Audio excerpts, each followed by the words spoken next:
Long days, pleasant nights, and welcome to Kingslingers, a doof media podcast journeying through Stephen King's Dark Tower series and beyond. I am your host, constant reader Scott Daly. And I'm King Newbie Matt Freeman. And don't worry, folks, on this level of the tower, this 2-hour conversation is only going to take, Matt? 3 weeks. It'll be 3 weeks. All right. This week on the show, we finally meet our friendly neighborhood purpose doctors and learn all about, well, the plot of this whole book. Chapters 17 through 19 are just incredibly important and incredibly heavy exposition chapters, Matt, and I'm really curious about what you thought of them. They're very fun. It's a very fun way of doing exposition. I was very surprised by the fact that we, magically ascended through the building and all like all the stuff that happens it's so magical, and knowing that this is connected to the Dark Tower series was also kind of exciting to me, because it's like, oh, is this the metaphysical superstructure of the Dark Tower universe? I mean, I think the answer is basically yes, because that's what we're being told. So there's going to be a ton of interesting metaphysics to talk about today, actually. These couple chapters, I think, are a poster child for the idea that there's no such thing as boring exposition. It's just that bad exposition is boring. Yeah. I think there's a lot, King kind of halts the book for 2 chapters to just fill us in on everything that's been going on. But I think he is peppering it with this magic. He's also peppering it with character moments. It's full of all this different stuff that allows you to go through the exposition chapters, not feeling like you're being pounded with exposition. Right. Because there's minor degrees of conflict. There's tension. There's the prominent thing here, I think, is that our 2 doctors are not being straight with Ralph and Lois, and to one degree or another, they don't ever really come clean, and that creates a source of tension throughout the whole thing. Yeah, and I mean, we can leave this thing talking about everything that they said and assuming that it was all fact. And I think one of the things that the chapters do a good job of is, it's not that they were lying; it's just that there's just a lot of omission lies going on here. Right. All right, so let's waste no further time and get into it. But before we do that, we do have a couple quick announcements this week. Some really exciting announcements, or at least one of them is really exciting, to me at least. Yeah. So we were able to join the gentleman from the Losers Club podcast for a discussion of the Dark Tower Battle of Jericho Hill comic. And the full discussion is actually behind their Patreon wall, but they did release a short clip of that conversation on their main feed, which you can go check out. That was really fun. It's really fun to talk to a couple of Stephen King diehards. We took the conversation to a bunch of very fun places, and obviously it was neat to have an excuse to read the Battle of Jericho Hill comic. Yeah, you had not read the comics yet, right? So you got to read that comic.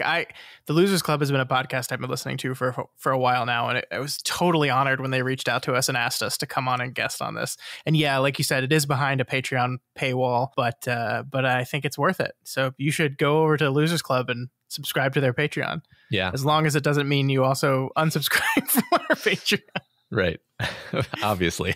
We do like ourselves a little bit more than them. Yeah. But no, it was great. I think the conversation, what they told us is read Jericho Hill and be ready to talk about the comics. And we definitely did that. But I think we also kind of just steered the conversation just more generally to the Dark Tower and the things that you and I love specifically about it.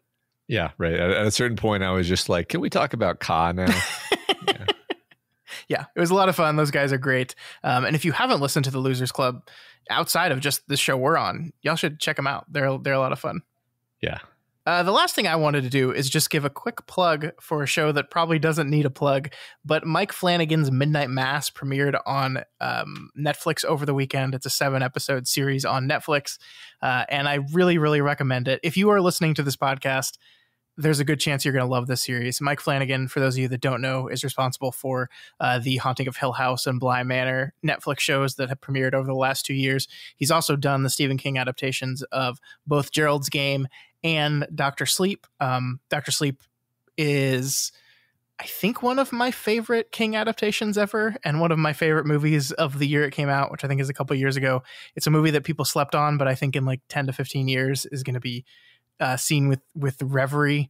I think Midnight Mass is a show that cements Mike Flanagan in my head as the guy who understands Stephen King possibly more than anyone else that's ever made any kind of his adaptations. Like Midnight Mass is not a Stephen King adaptation. It is a Mike Flanagan original. It's a show that's intensely personal to him, and it feels like a Flanagan show, but it also has a lot of the same things you go to Stephen King for, the things you love in Stephen King, and he just seems to really get it in a lot of ways. I haven't finished the show yet. I've only watched 3 episodes, but it's great, and I wholeheartedly recommend it for everyone here. All right, that sounds very cool. Yeah, even you, Matt. It's definitely a spooky, but it's not like my wife's watching it, so it's not like a super spooky. Okay, yeah. I've started watching TV shows recently for some reason. I know. This is wild. This is so unlike you. I don't know why. I don't know why. Yeah. My wife will watch it, but only before the sun goes down. so that's why I'm only 3 episodes in, because to Elise, the sun going down is like 5 o'clock, even though it hasn't gone down yet. Yeah. Like, can we get a midnight mass in? It's like, no, it's the evening. It's evening now. No, right. We're not doing it. Yeah. Well, up here in the IC North, it is getting to be dark earlier and earlier. So yeah. Oh gosh. Daylight savings time is coming, right?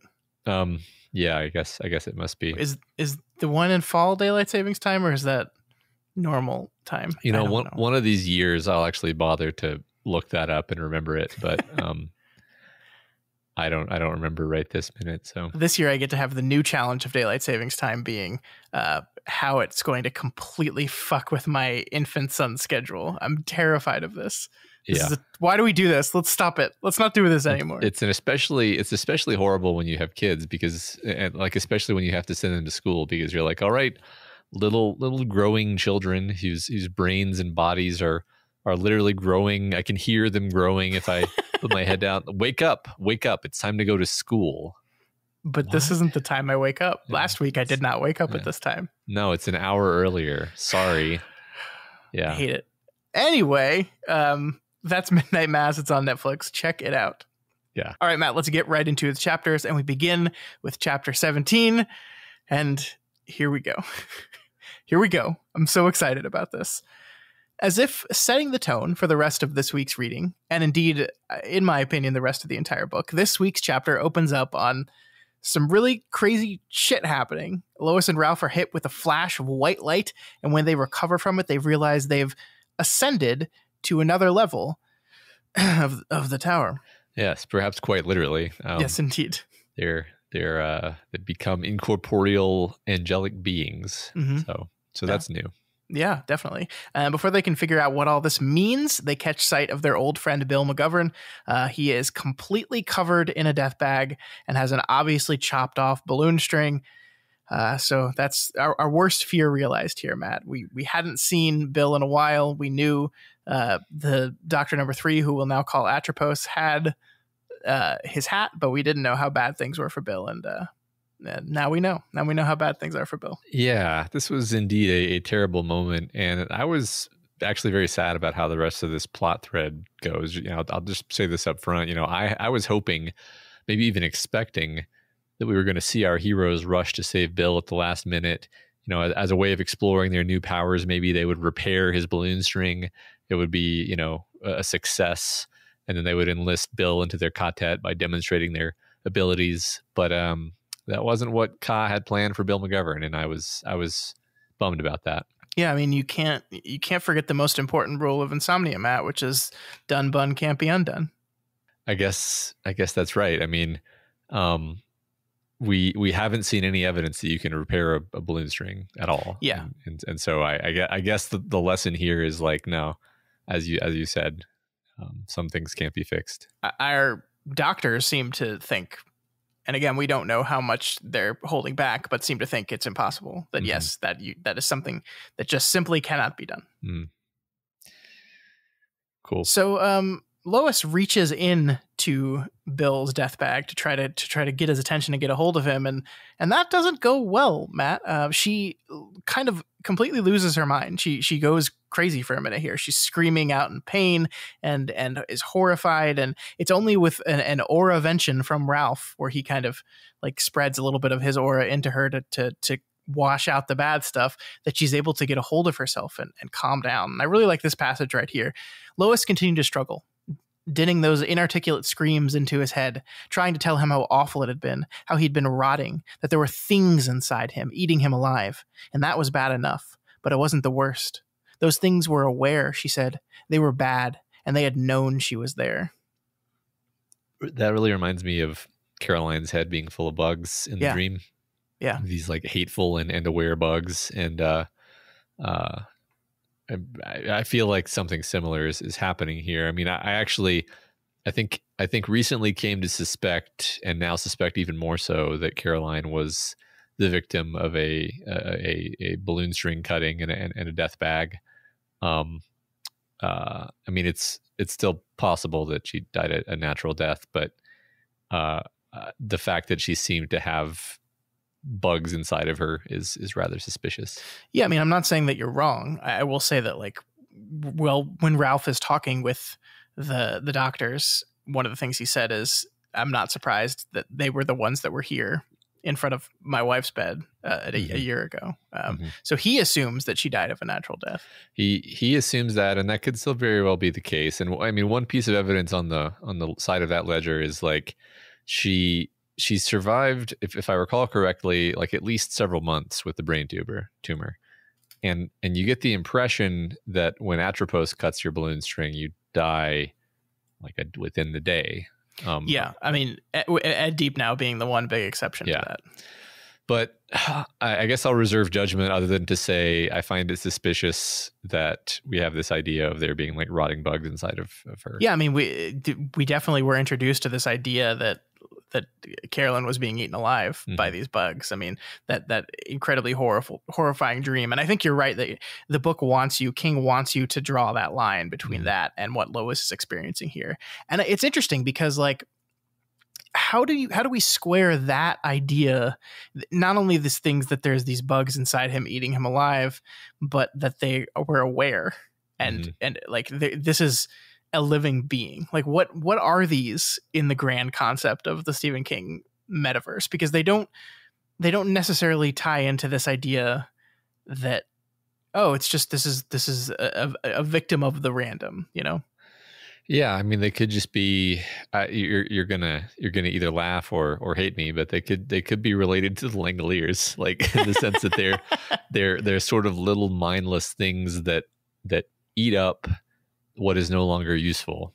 Yeah. And assuming the Langoliers are actually part of King's, conception of his multiverse, the Langoliers that would definitely be related to like the force of death, in a similar way to the Doctors, actually. I don't know. There's one thing I never thought was going to happen in this book is we're going to relate it back to the Langoliers. But I like that. Like the Langoliers are a monster that eats up time, and these are monsters that eat up. I mean, not your physical body, because it's not like that's not how you die. Like, Bill dies from a heart attack. Rosalie dies from getting hit by a car. It's just eating up your aura, your life force, your soul, I guess, if we want to put a name on it. Yeah. Which kind of sounds horrible. And we don't see... Here's one thing I was confused about, actually. They're about to witness the death of their friend, and he has a death bag, correct? Yeah, Bill. Yeah. And,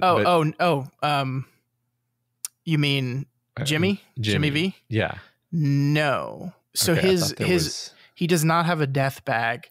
His aura changes color to like a gray. So it's not the same. It's not quite the same thing. Okay. But in any case, we don't get the sense that he has like these hateful bugs living inside of him. Or, not literal bugs, but like beings, entities. So clearly there's some difference there. So I don't know. I don't know if this is one of those things where it's just kind of there to be creepy and horrifying, or this is going to be like a plot point, but it is pretty creepy in either case. It certainly is. Yeah.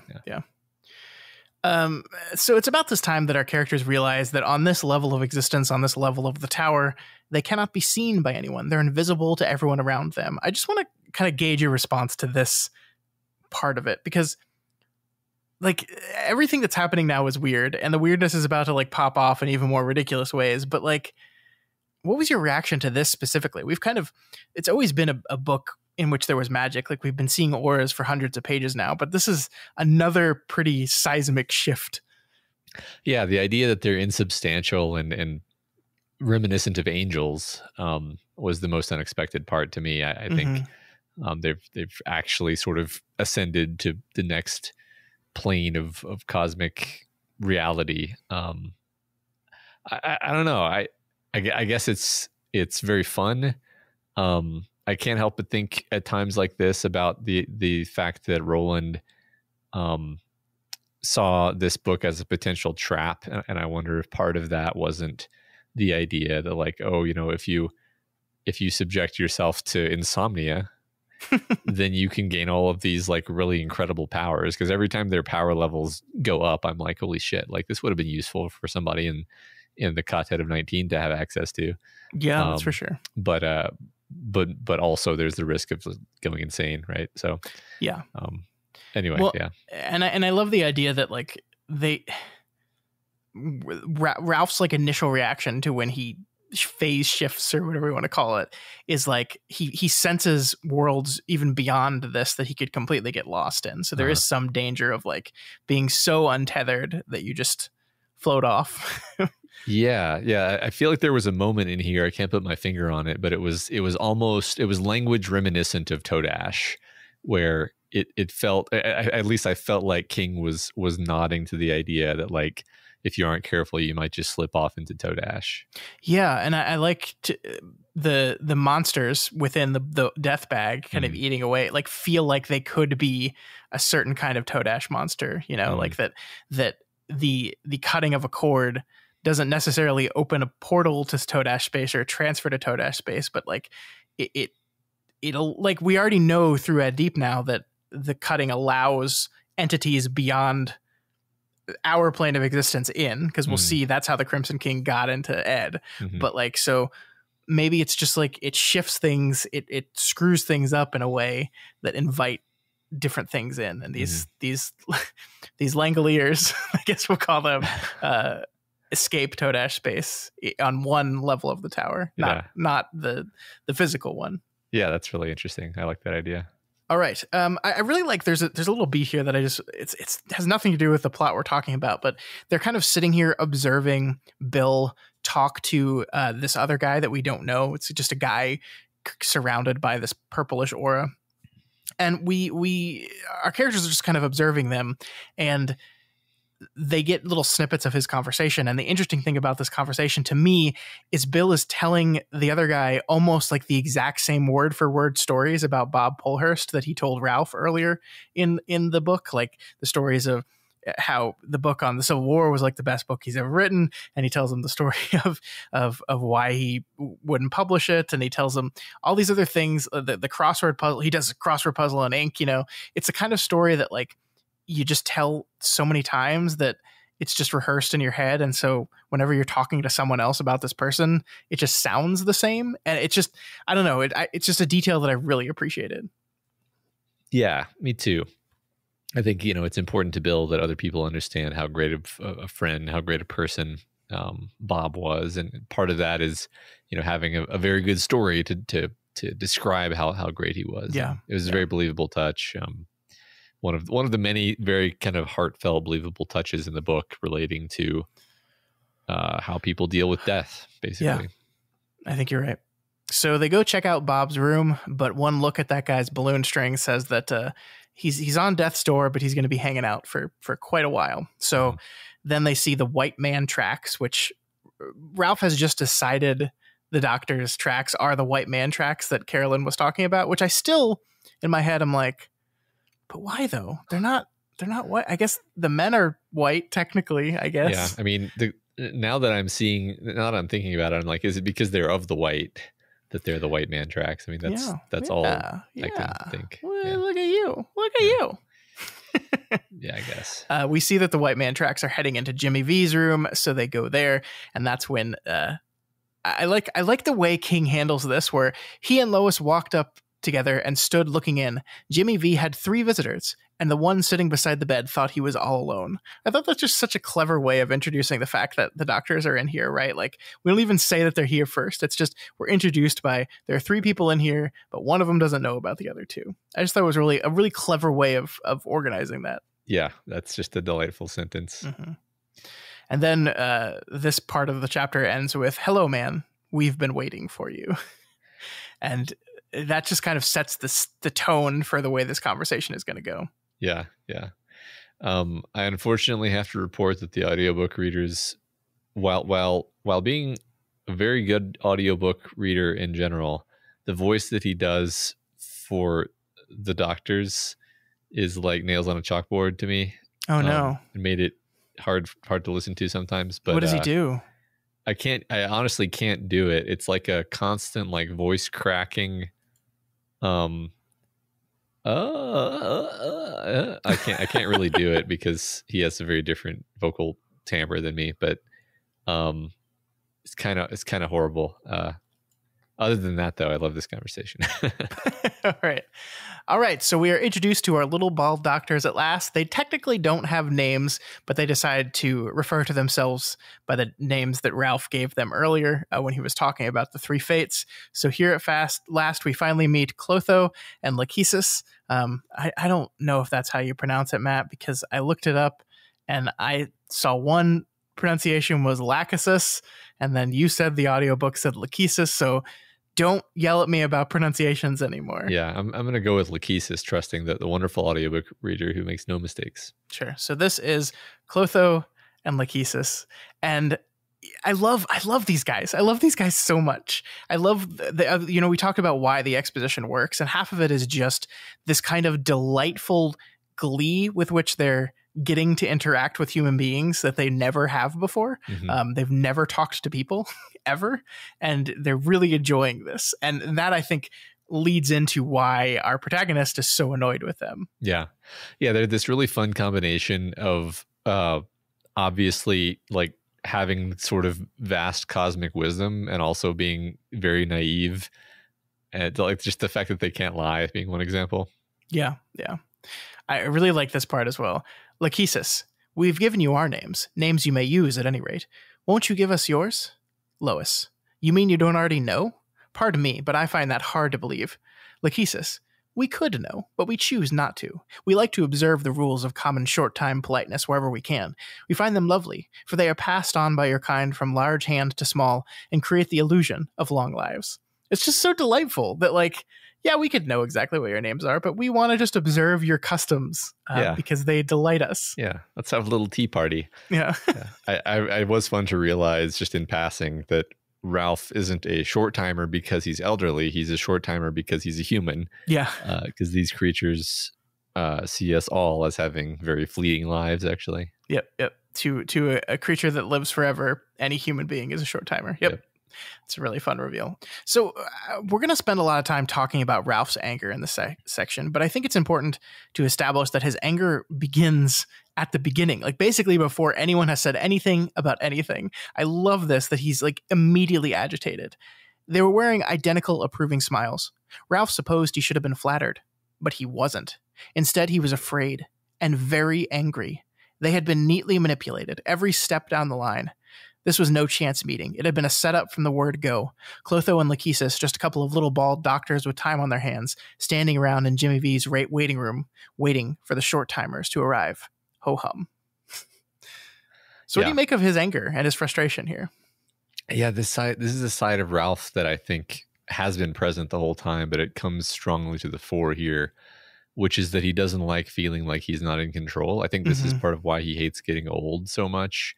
Because when your body, your old body betrays you, your mind betrays you, you lose your freedom in that way. And there's also the sense in which the doctors have done that to him. They've given him superpowers, yes, but they did it against his consent, and they gave him insomnia, which has sucked a lot. And they've also sort of put him in danger. And just overall, I actually thought it was pretty easy to see why he would be angry, especially the character that we've gotten to know. Yeah, I think it makes sense for his character, and I love that idea with it all gets back to the lack of control. I mean, what is death but the ultimate taking away of control. Like if Ralph has had his way, his wife would not have died, but there's nothing he could do to that. There's nothing he could do to stop it. And it was these same people. I think that's one thing that's really interesting that the book never really directly addresses. Ralph kind of casually mentions, and we talked about this earlier, that he once he learns who these guys are and what they do, that they probably did the same thing for his wife a year ago. They were probably there by her bedside, leading her into whatever is beyond this existence. Yeah. And he doesn't he never allows his anger to acknowledge probably the pain and the hurt that general idea costs, that he's staring at the two people that took his wife away, the embodiment of death that took his wife away from him. Like, he never lets that argument come to the forefront of his frustration. But I just feel like it's there on top of everything else that you talked about, which I totally agree with. I just feel like it's there too. Yeah. I mean, we just saw him have a sort of involuntary flashback to the moment when his wife died, and they were in the room.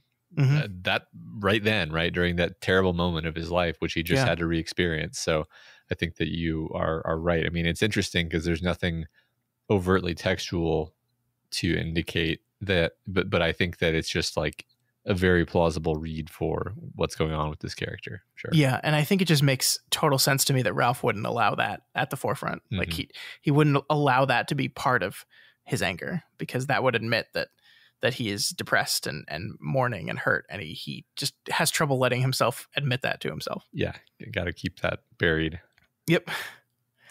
All right, Matt, here we go. It's shotgun exposition time.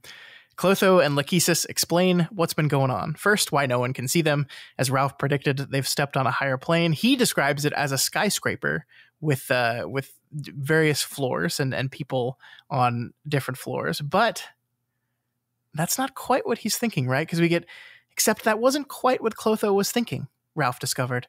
For one flickering moment, he seemed to catch an image from the mind of the other, one he found both exciting and disturbing. An enormous tower constructed of dark and sooty stone, standing in a field of red roses, slit windows twisted up its sides in a brooding spiral. Hey, we know that thing. Yeah. It's that tower. I love it. It's all connected.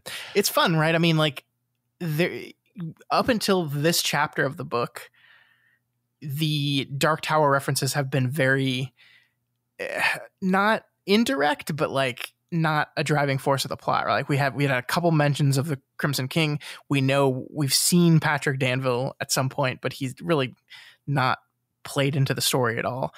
And it really, in this chapter, it's like, oh no, we're going to declare ourselves in the same metaverse. Like, this is all part of the same universe. Here's our Dark Tower. We recognize it.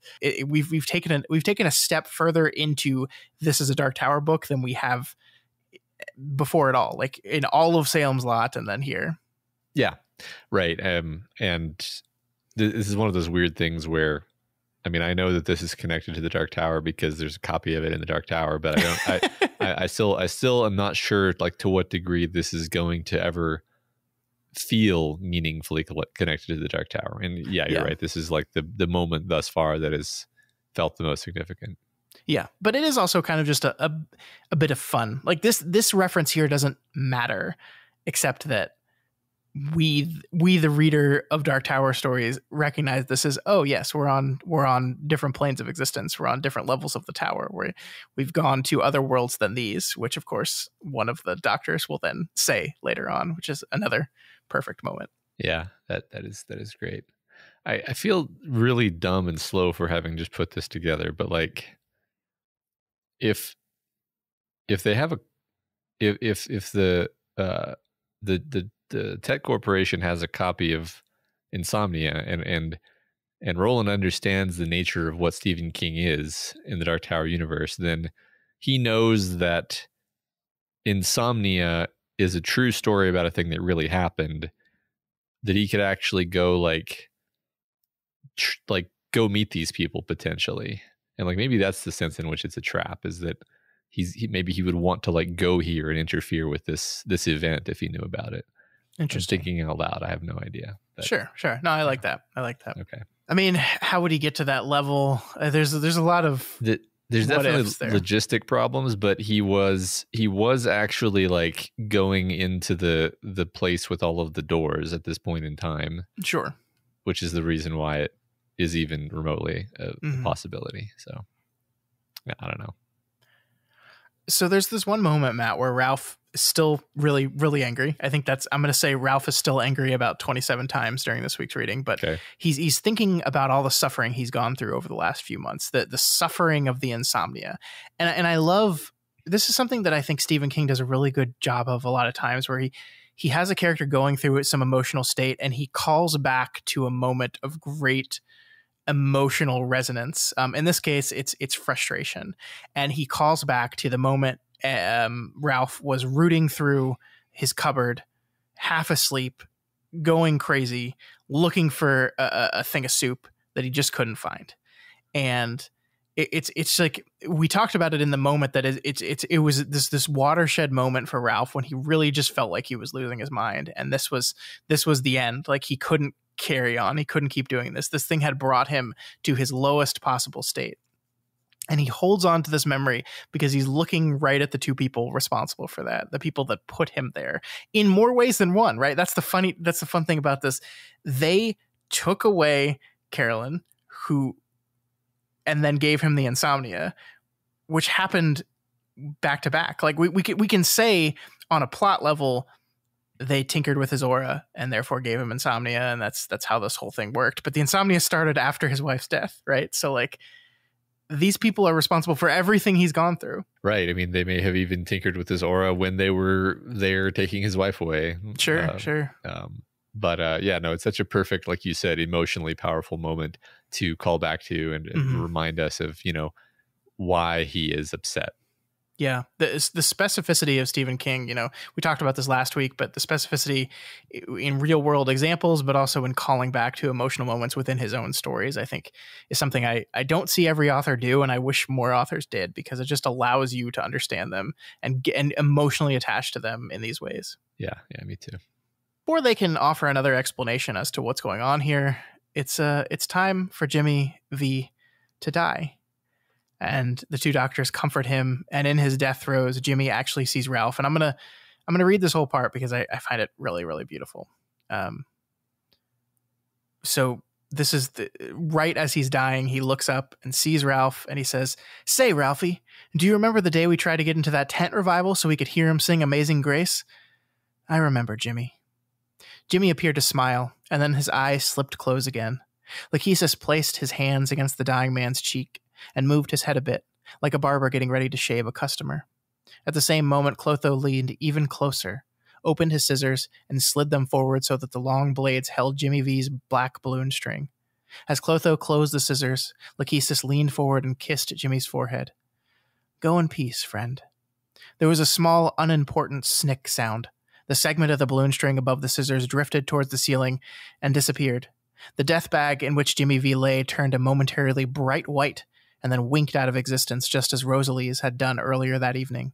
Jimmy opened his eyes again and looked at Faye. He started to smile, Ralph thought, and then his gaze turned fixed and distant. The dimples which had begun to form at the corners of his mouth smoothed out. I loved this moment. I found it beautiful, and I actually found it really touching. Like, I almost cried reading this moment this time, and yeah. I don't know why. I think it's just, I don't know. We gotta talk about death a lot, but there's something, like, when I talk about the beauty, the quote unquote beauty of death, this is kind of what I mean. Like, I'm not talking about like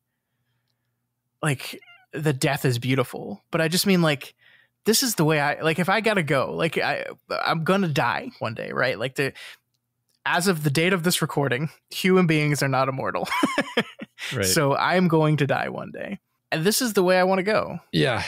I agree. I mean, it is a beautiful moment. It really is. I particularly love the word choice of it being a small, unimportant snick sound, which it's hard to even nail down why that's such a perfect choice there. But it's like, this is not the intervention of the doctors into this scene is not an important part of what's happening here. It's this man's last moment, and he gets to have one meaningful human interaction with his friend Ralphie. The fact that it's Ralphie and not Ralph for some reason I find extremely touching. Yeah.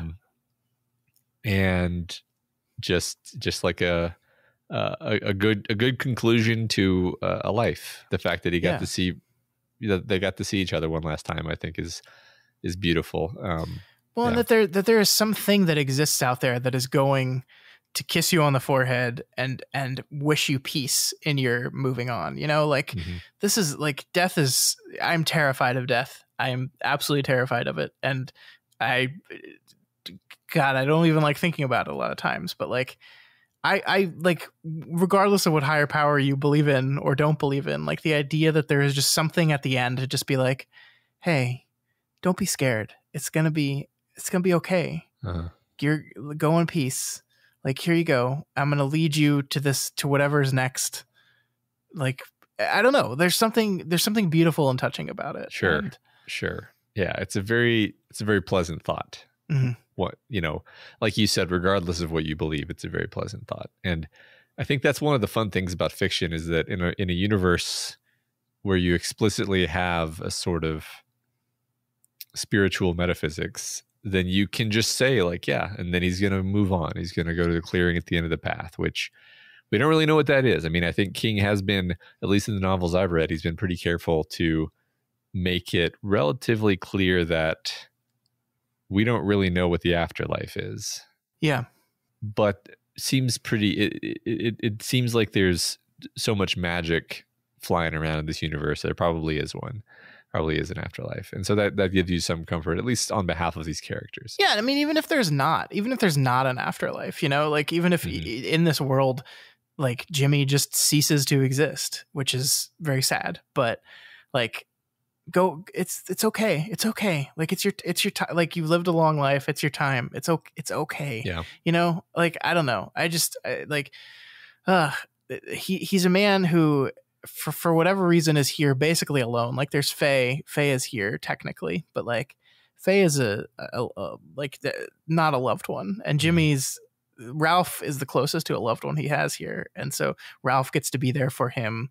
And then he has Clotho and Lachesis is there, who are here for them to do this thing that is unimportant, but also incredibly important. Yeah. Yeah, I agree. Overall, very beautiful scene. I love the idea that in his last moment, he's able to see into this heightened magical, realm, and he can see Ralph, and doesn't even make a big deal about it. It's just like, hey, remember that experience, that shared experience of beauty that we had together. Do you think there's something to the idea that this is something that Ralph just thought about? Like that, like is this just a storytelling conceit that he did that because he knew we would recognize it? Or is there something more going on with that? Well, I thought it was probably a storytelling conceit, but there's so much psychic shit flying around that it could have very well been like he saw Ralph thinking about it or something like that. For me, it actually conjured up the recollection of Susanna's memory of singing with the protesters being the thing that touched Mia's heart, and kind of turned Mia, and the connection there being like a sort of communal shared experience of bonding related to music, although they didn't actually get to hear the music. But it reminded me of that anyway. I like that. So after Jimmy is gone, the doctors know they need to talk more, and so they lift the four of them through the roof of the hospital and onto the roof of the hospital, and then they begin to try to explain things. First, you must understand that things which are happening, while unexpected and distressing, are not precisely unnatural. My colleague and I do what we were made to do. Atropos does what he was made to do. And you, my short-time friends, will do what you were made to do. Ralph favored him with a bright, bitter smile. There goes freedom of choice, I guess. Lachesis. You mustn't think so. It's simply that which you call freedom of choice is part of what we call Ka, the great wheel of being. Hey, it's Ka. It's Ka. It's directly, explicitly Ka. But, I mean, this is the thing that I love, though, because when we start talking about Ka, we start talking about destiny, we start talking about the plan. There's always this push and pull between this idea of what is the plan, what is destiny, and what is your choice. And I still don't have a clear answer on this, because I think it's so amazing in how both of these things can exist. And the way King does it here is introduce us to the 4 constants of the universe. The 4 things that the universe has in constant are life, death, purpose, and randomness. So we learn that all 3 of the docs are agents of death, but only 2 of them are agents of the purpose. Atropos is an agent of the random. So they deliver a purposeful death as opposed to Atropos's random death. And they argue that both exist within this world. And that's kind of the maybe cop-out answer to the idea of how does free will and determinism exist within the same universe. It's like, well, it just does. There's both of them. Sure. I mean, I really like this dichotomy, or the dichotomy between purpose and randomness. It feels like a very fresh spin. And I actually think it unlocks a lot of the stuff that King is doing with his stories, and with the concept of Ka, too, which is my favorite thing to talk about. Because, I think you can see Ka as that which makes a good story, or, maybe that which keeps things interesting. And a universe of pure mechanical purpose is maximally boring and predictable. A universe of pure randomness, of pure discordia, is basically just as boring as TV static. It makes no sense. It's also meaningless. Mixing randomness and purpose, however, provides variety and novelty within a framework of rules. And so we get narrative instead of either clockwork or madness. We get surprises. And I think this is how Stephen King personally thinks about stories. I think he thinks about a balance between purposeful, directed storytelling and then random, unaccountable inspiration and crazy shit happening, because both of those things are what make up a Stephen King novel. Yeah, I love that. I love that so much. I think you're spot on there. I love this. We continue to evolve what this definition of Ka that you've come up with here. And I think that slots into it very nicely. This is when I kind of point you back to Wolves of the Calla, and when they went to visit the rose and Eddie saw it, and Eddie's thinking about, oh, there's like, it's like everything lines up perfectly, right? It's like, it's like and in that episode, I used the words purpose and random, and I was winking at future me, who knew we were going to possibly be reading this book one day. But I mean, I think this does, I love that you use the word discordia there, because I think the idea of the purpose and the random fit into discordia and fit into the tower. Yeah. The tower as like an agent of purpose. Discordia is the ultimate random. Yeah, I was going to say the beams being a very direct manifestation of purpose as well, because they're like this force of like literal physical structure. Yeah, literally holding the world. Yeah, I love that. I love that so much. And I love it, like, to get a little metaphysical here. I just love this idea that, like, there is a quote unquote plan, but that doesn't mean everything always goes according to plan. I think it's really interesting, and we'll get into this in a bit. The idea that, like, well, some people are agents, or some people are I think they describe it via playing cards, right? That like there's a deck filled with playing cards, and then there's some jokers in there, and so you just never know which you're going to be. Which I think, as an individual person living in the world, like, sucks, but also seems to fit how existence feels sometimes, because sometimes it can feel like everything's happening for a reason. I'm going through life, like, choice A leads to outcome B, and I'm feeling good. And then sometimes it feels like the universe just like comes up and fucking snips your balloon string. Yeah. I think you're right. I mean, that seems to be a theme of King's works in general that we haven't really talked about much, but there's definitely an element of just like pointless tragedy. Like, I mean, Eddie's death is a sort of thing where it almost feels random in the way that you're just like, shit, like, that didn't have to happen, Yeah. Eddie's death, more than anything, I think it's what we talked about at the time. Like, I agree. You can just kind of see Atropos like hanging out there, just being like, fuck you, buddy. Yeah, sure.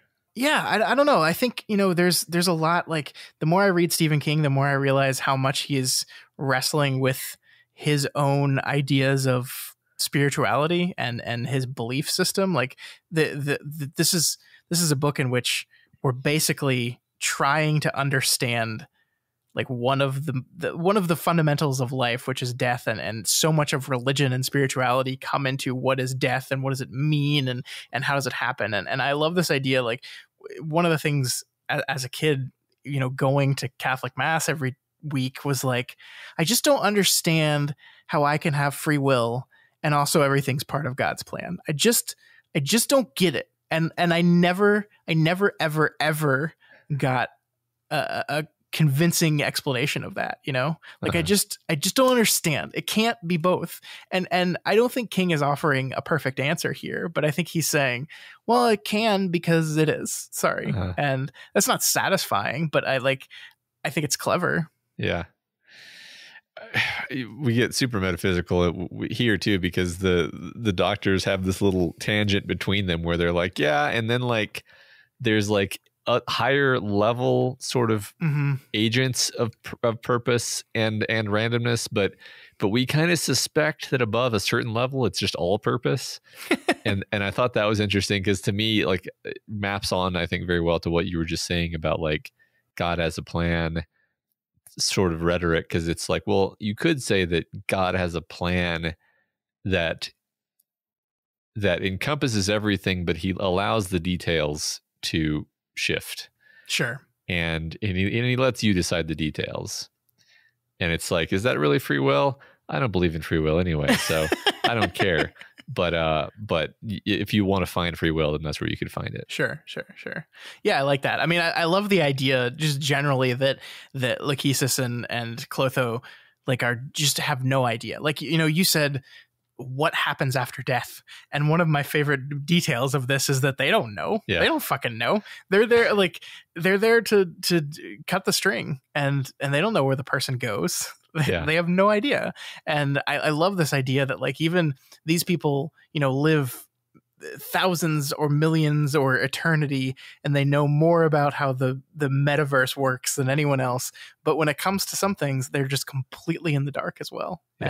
And even the long timers are powerless to the greater powers, to the idea of Gan and whatever lies within, the highest level. Yeah.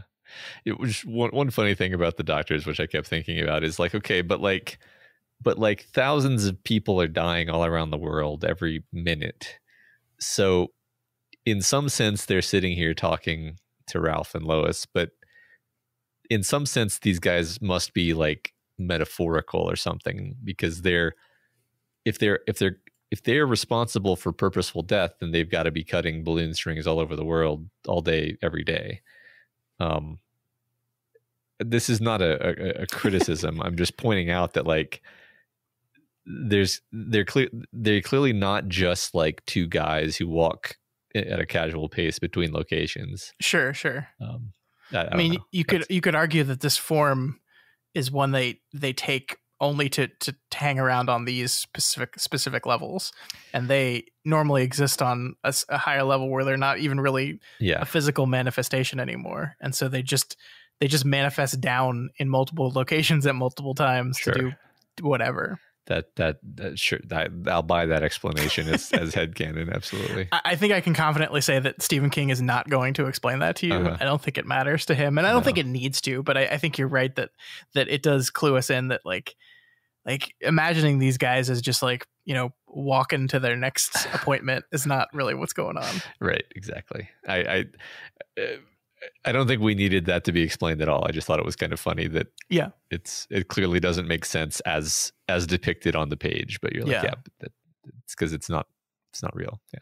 I mean, I like to circle back around to something we were just talking about, this idea that like the higher up you go in the tower, the more all encompassing and powerful whatever these beings are become, and you get to the top and where you say it's all purpose, right? And I'm forced to say, okay, like the top of the tower is where Roland gets at the end, and then he's found trapped in this loop and something is speaking to him, right? So it's this idea that like, oh, it's probably like the same thing that exists at the top of the tower that is damning Roland on this loop quest is the same thing that like is above everything here that is operating on such a higher level, but even like above Maturin or above any of this other stuff. Mm-hmm. Does that mean it's all a loop? Does that mean? Yeah. The whole universe is a loop that is repeatedly grows old enough to die and then is reborn out of Gan's navel. Yes. Okay. So while they're chatting about Rosalie being a death of the random, they realize that Bill McGovern was also a victim of Atropos, and then they kind of tie things together and therefore say, "Oh, he died," which our little bald doctors confirm. They confirm that while they were talking, Bill McGovern has passed away. Our characters demand to be shown the death, and we get to see poor Bill McGovern suffer a heart attack and die. So let's talk about this character, Matt, as he dies here. Like, this character kind of confounded both of us, and here he is at the end of his journey in the book. Yeah, I was surprisingly sad that this happened. Like I said earlier, I figured that they would save him. To me, the saddest part is that Ralph never got to apologize. Yeah, right. I feel like Ralph will always regret that. That's just a really sad kind of story beat to have in there, that he's like, I got to apologize to him. I was really, we parted on the wrong foot, and then he just never gets to clear that up. He never gets to tell Bill, like, hey, you didn't deserve that. You're a good friend. And it's sad. And yeah, I mean, I think I just kind of consistently had an incorrect sense of what purpose Bill was going to serve in the story.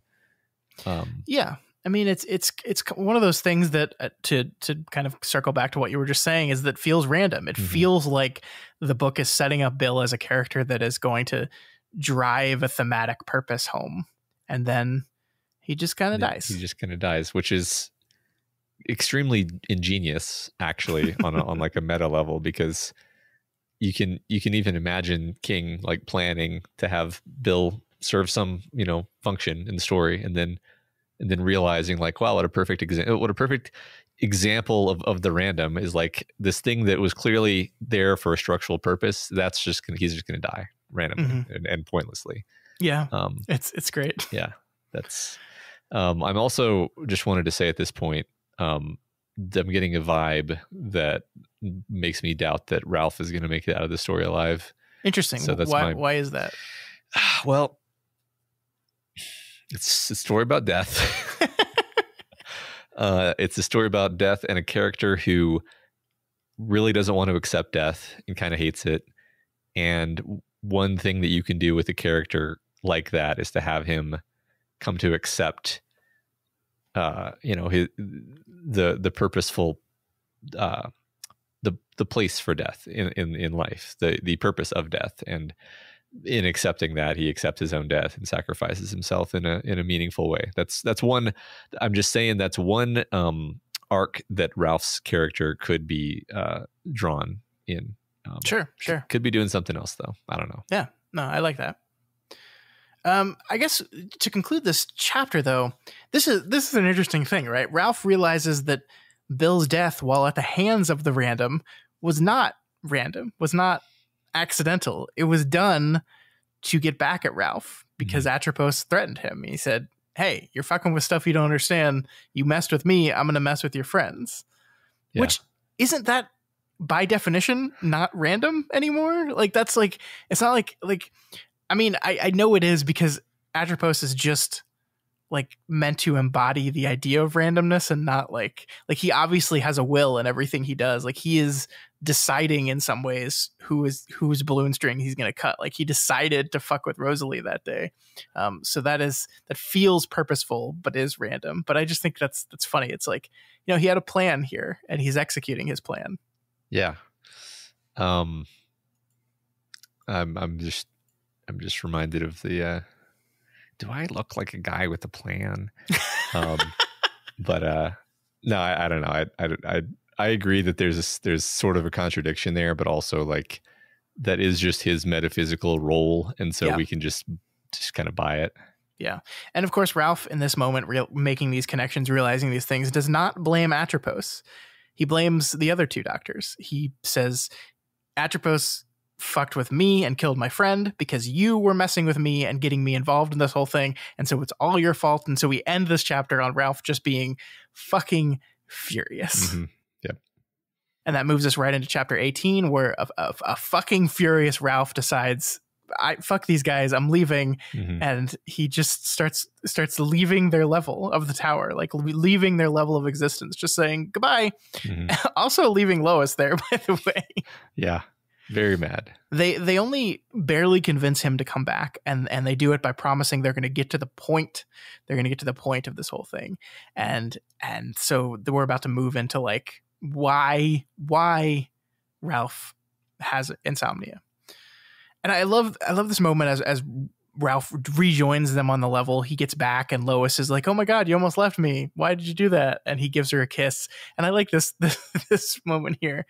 Ralph kissed her, and for a moment his head was filled with a pleasant jumble of sensory input, a taste of fresh honey, a texture like combed wool, and the smell of apples. A thought blipped across his mind.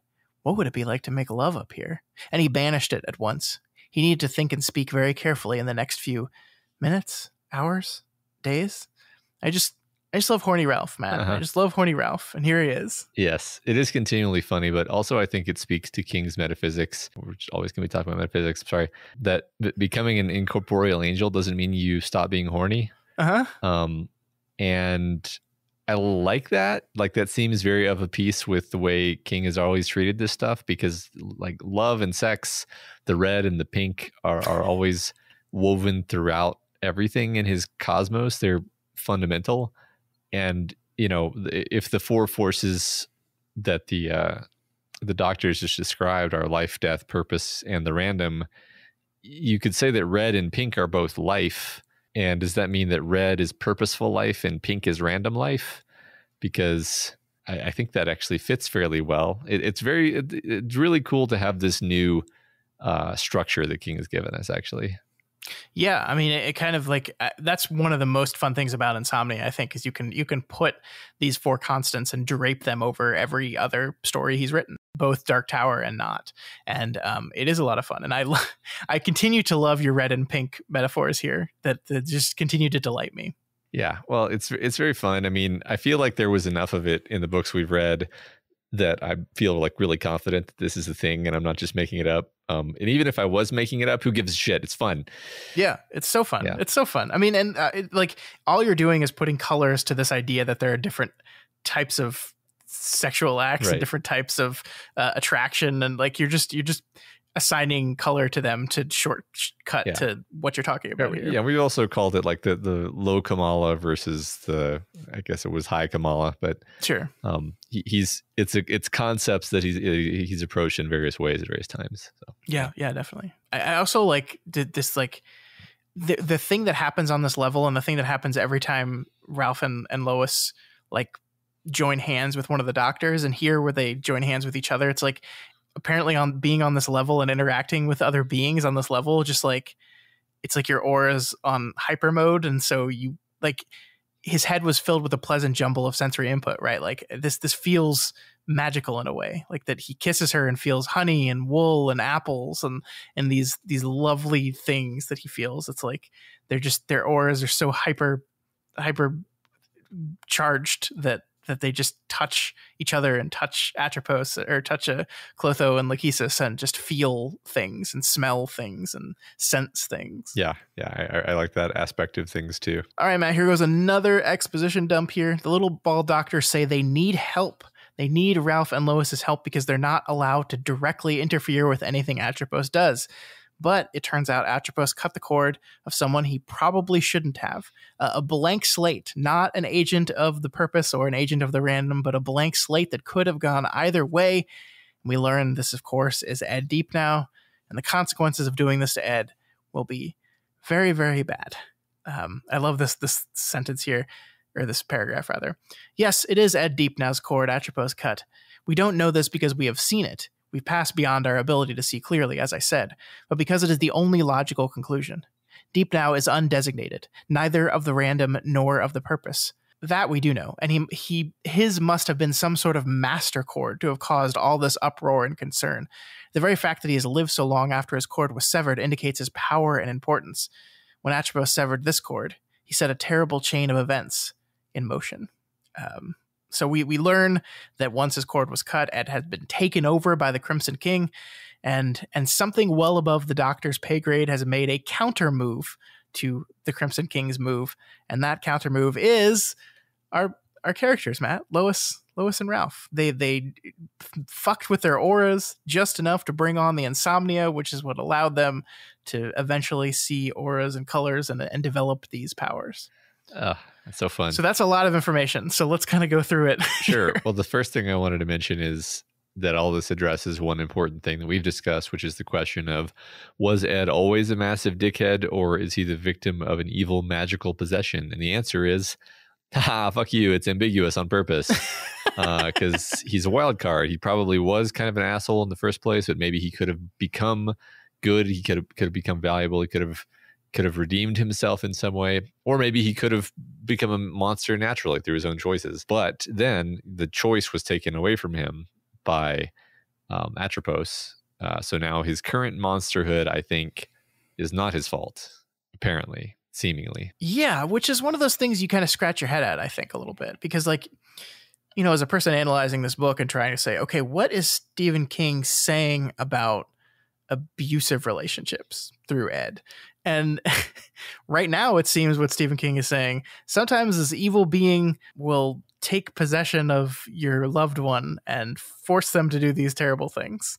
And I don't think that's right? I mean, I don't think that's a good conclusion to have when you look at domestic violence and stuff like this. So you just kind of scratch your head and go, is this the full story? Is this what the full idea of what's going on with Ed? I don't think it is full, because I would like to know when he started to beat his wife and when he got his life cord cut. Sure. Because if he only started beating his wife after his life cord got cut, then I'd be like, okay, well, he was attacked metaphysically by a monster.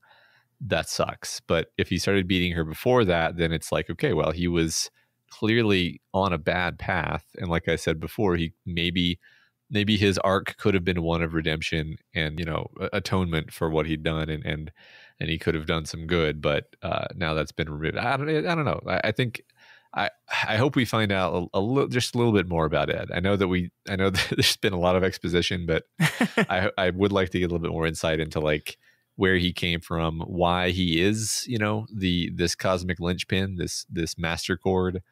We don't know the why. There's a lot of whys we don't know, actually, which I think you were going to lead us on to, actually.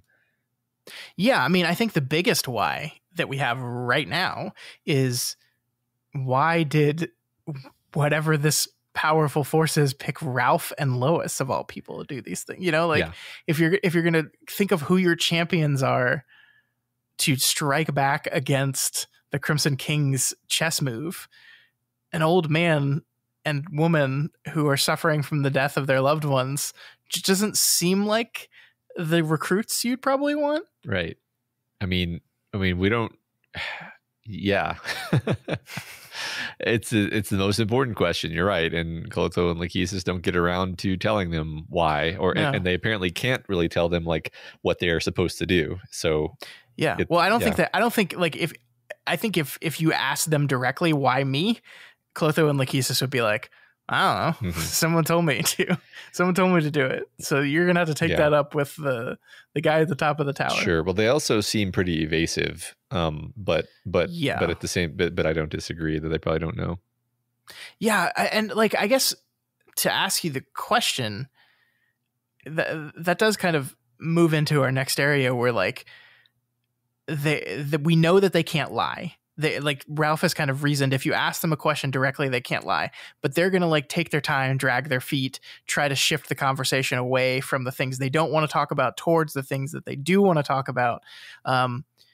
What is it that you think they're trying to hide? Like, do you have any idea of, like, why they would be holding some stuff back? I mean, if they know what Ralph and Lois are supposed to do, are going to have to do, and it's things that Ralph and Lois would refuse to do if it were just put to them directly, I don't know what that would look like exactly. I mean, like I said earlier, possibly this is going to have to require that Ralph sacrifice his life, and they don't want to tell him that. And they are, you know, agents of death, so it wouldn't be altogether off base for them to, you know, engineer some dude's death, basically, for the greater good, for the purpose. That's kind of all I got right now, though. Sure. No, I like that. I think regardless of what they're hiding, the thing that we kind of hinted at the beginning of the episode is that this obfuscation makes the exposition more interesting. Yes. Because like you can't just assume that everything you're being told is at face value, and it's like you're kind of trying to read between the lines and search for what they're doing, and it adds conflict to the exposition. Absolutely. It makes it way more interesting than just explaining things, because you have to analyze, like, okay, what are they not saying? And then you have to make guesses. It reminds me, I was thinking about, like, what could be the worst info dump ever would be like detectives interviewing suspect scenes. That could be the most boring thing ever, because it could just be like detective asks question, suspect gives answer.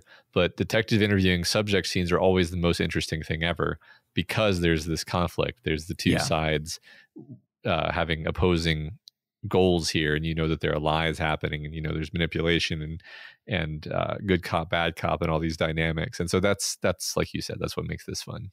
Yeah, so often in bad writing, I think you get like tension, meet new character who's going to explain everything, tension gone, character explains, then our protagonist moves on, and then we have tension, right? And there's this spot in the middle where we just had no tension, and it's just a dump of information. And I think the answer is exactly that, is there's no reason why you can't have conflict and tension within the exposition itself.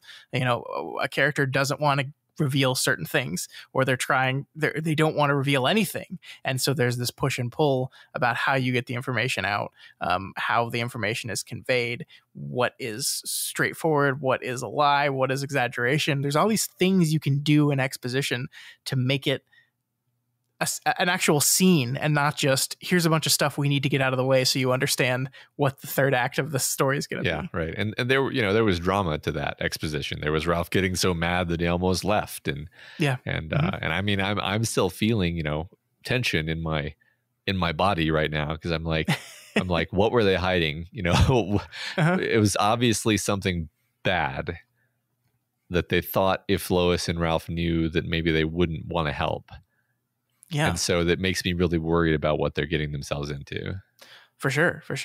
The other little bit of tension that exists here is this idea that we haven't mentioned this yet, but Ralph is like observing that the time on this level of the tower is moving by at a crazy clip. I think they talk with Lachesis and Clotho for maybe an hour, and it ends up being like 3 days of time. And I'm not even sure we recognize this as a tension right away, because we haven't gotten to the part where they tell them what they want to do, and then like by the time they get to, you're gonna have to stop Susan Day, you only have 12 hours to do it in. I don't know if I want to call it a mistake of the doctors, but it does seem like the kind of mistake that like an immortal timeless being would make, would be like just losing track of time and not realizing that you're harming your subjects. I don't know. Or maybe it's exactly what they want it to happen. It's entirely possible, because they don't seem like idiots. They just seem to not really understand humans. But yeah. Sure. So they're told specifically to stay away from Atropos, that he's not even really their real enemy here. He's just the guy that does the random stuff. But I mean, do you think Ralph's going to actually do that? Because in this moment, after they tell him to stay away from him, all Ralph can do is think about the earring that's sitting in Atropos' ear and what he promised to do to all of Ralph's friends. There's this ongoing beat here where Lois is in danger. Lois is in danger of being attacked by Atropos, and Ralph knows it. The two doctors know it. And the only person that doesn't seem to know it, at least in their mind, is Lois herself, that she hasn't put it together. What's your thought on this? I mean, first of all, I would not at all be surprised if Lois had already figured this out, because Ralph systematically underestimates Lois in every way. Like, this is just a thing that Ralph does. It's fairly textually clear that, I mean, you say, why did they pick Ralph and Lois? Why did they pick Lois? Let's focus on that. Like Ralph doesn't really think that she's like a super competent genius, but but he's a pretty resourceful guy. I wouldn't be surprised if we learned that Lois is way more resourceful than we realize at this point. Yeah, I mean, they started messing with her aura first, right? Yeah, maybe she was the one they really wanted. maybe she's the more useful of the two. I don't know. It's what was I talking about? Sorry. I just that whether she knows or not. I think, again, I'm not spoiling anything, but like there's a moment in this conversation where Lois is like, "Is Ralph in danger?" And they're like, no, Ralph's not in danger. And Ralph's like, "Oh shoot, I wonder if she's gonna ask if she's in danger." And then she doesn't, and you're like, "Come on, she's not an idiot." Yeah. Come on. She already knows. Yes. Now that you reminded me of that, I literally thought at that time, like, she already knows. She doesn't want to let Ralph know that she knows. Like, she's playing a level above you, Ralph. Come on, buddy. Yeah.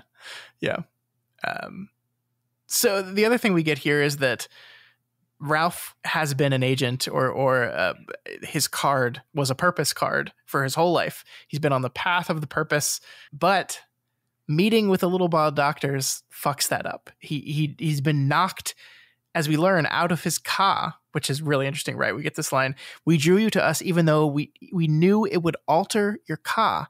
It's unfortunate, but the situation demanded it." That's kind of new, right? Altering your ka. Like, our understanding of ka through the Dark Tower, at least, was that wasn't possible. Yeah. Very, very new and interesting. It reminds me of when we learned about the anti-ka. that was and we were just like, "What's this?" And then I don't think we ever really figured that out. But I don't. Yeah, it doesn't really fit into our understanding. I think the idea here, in my opinion, is that these creatures are like, from a different plane of reality, and they've altered what the story of Ralph was supposed to be, what the ka of Ralph was supposed to be. That they changed his fate, and thus his ka, or rather than changing it, they sort of put it into his hands for him to choose. Which is a fun idea. It's a fun idea that we have a protagonist in a Stephen King story who's explicitly like unchained from ka. Because the whole thing about all the Dark Tower characters is that they were, the fools of ka. They were, their whole existence was defined by ka. And it's a neat idea that this character could maybe not be beholden to whatever that is.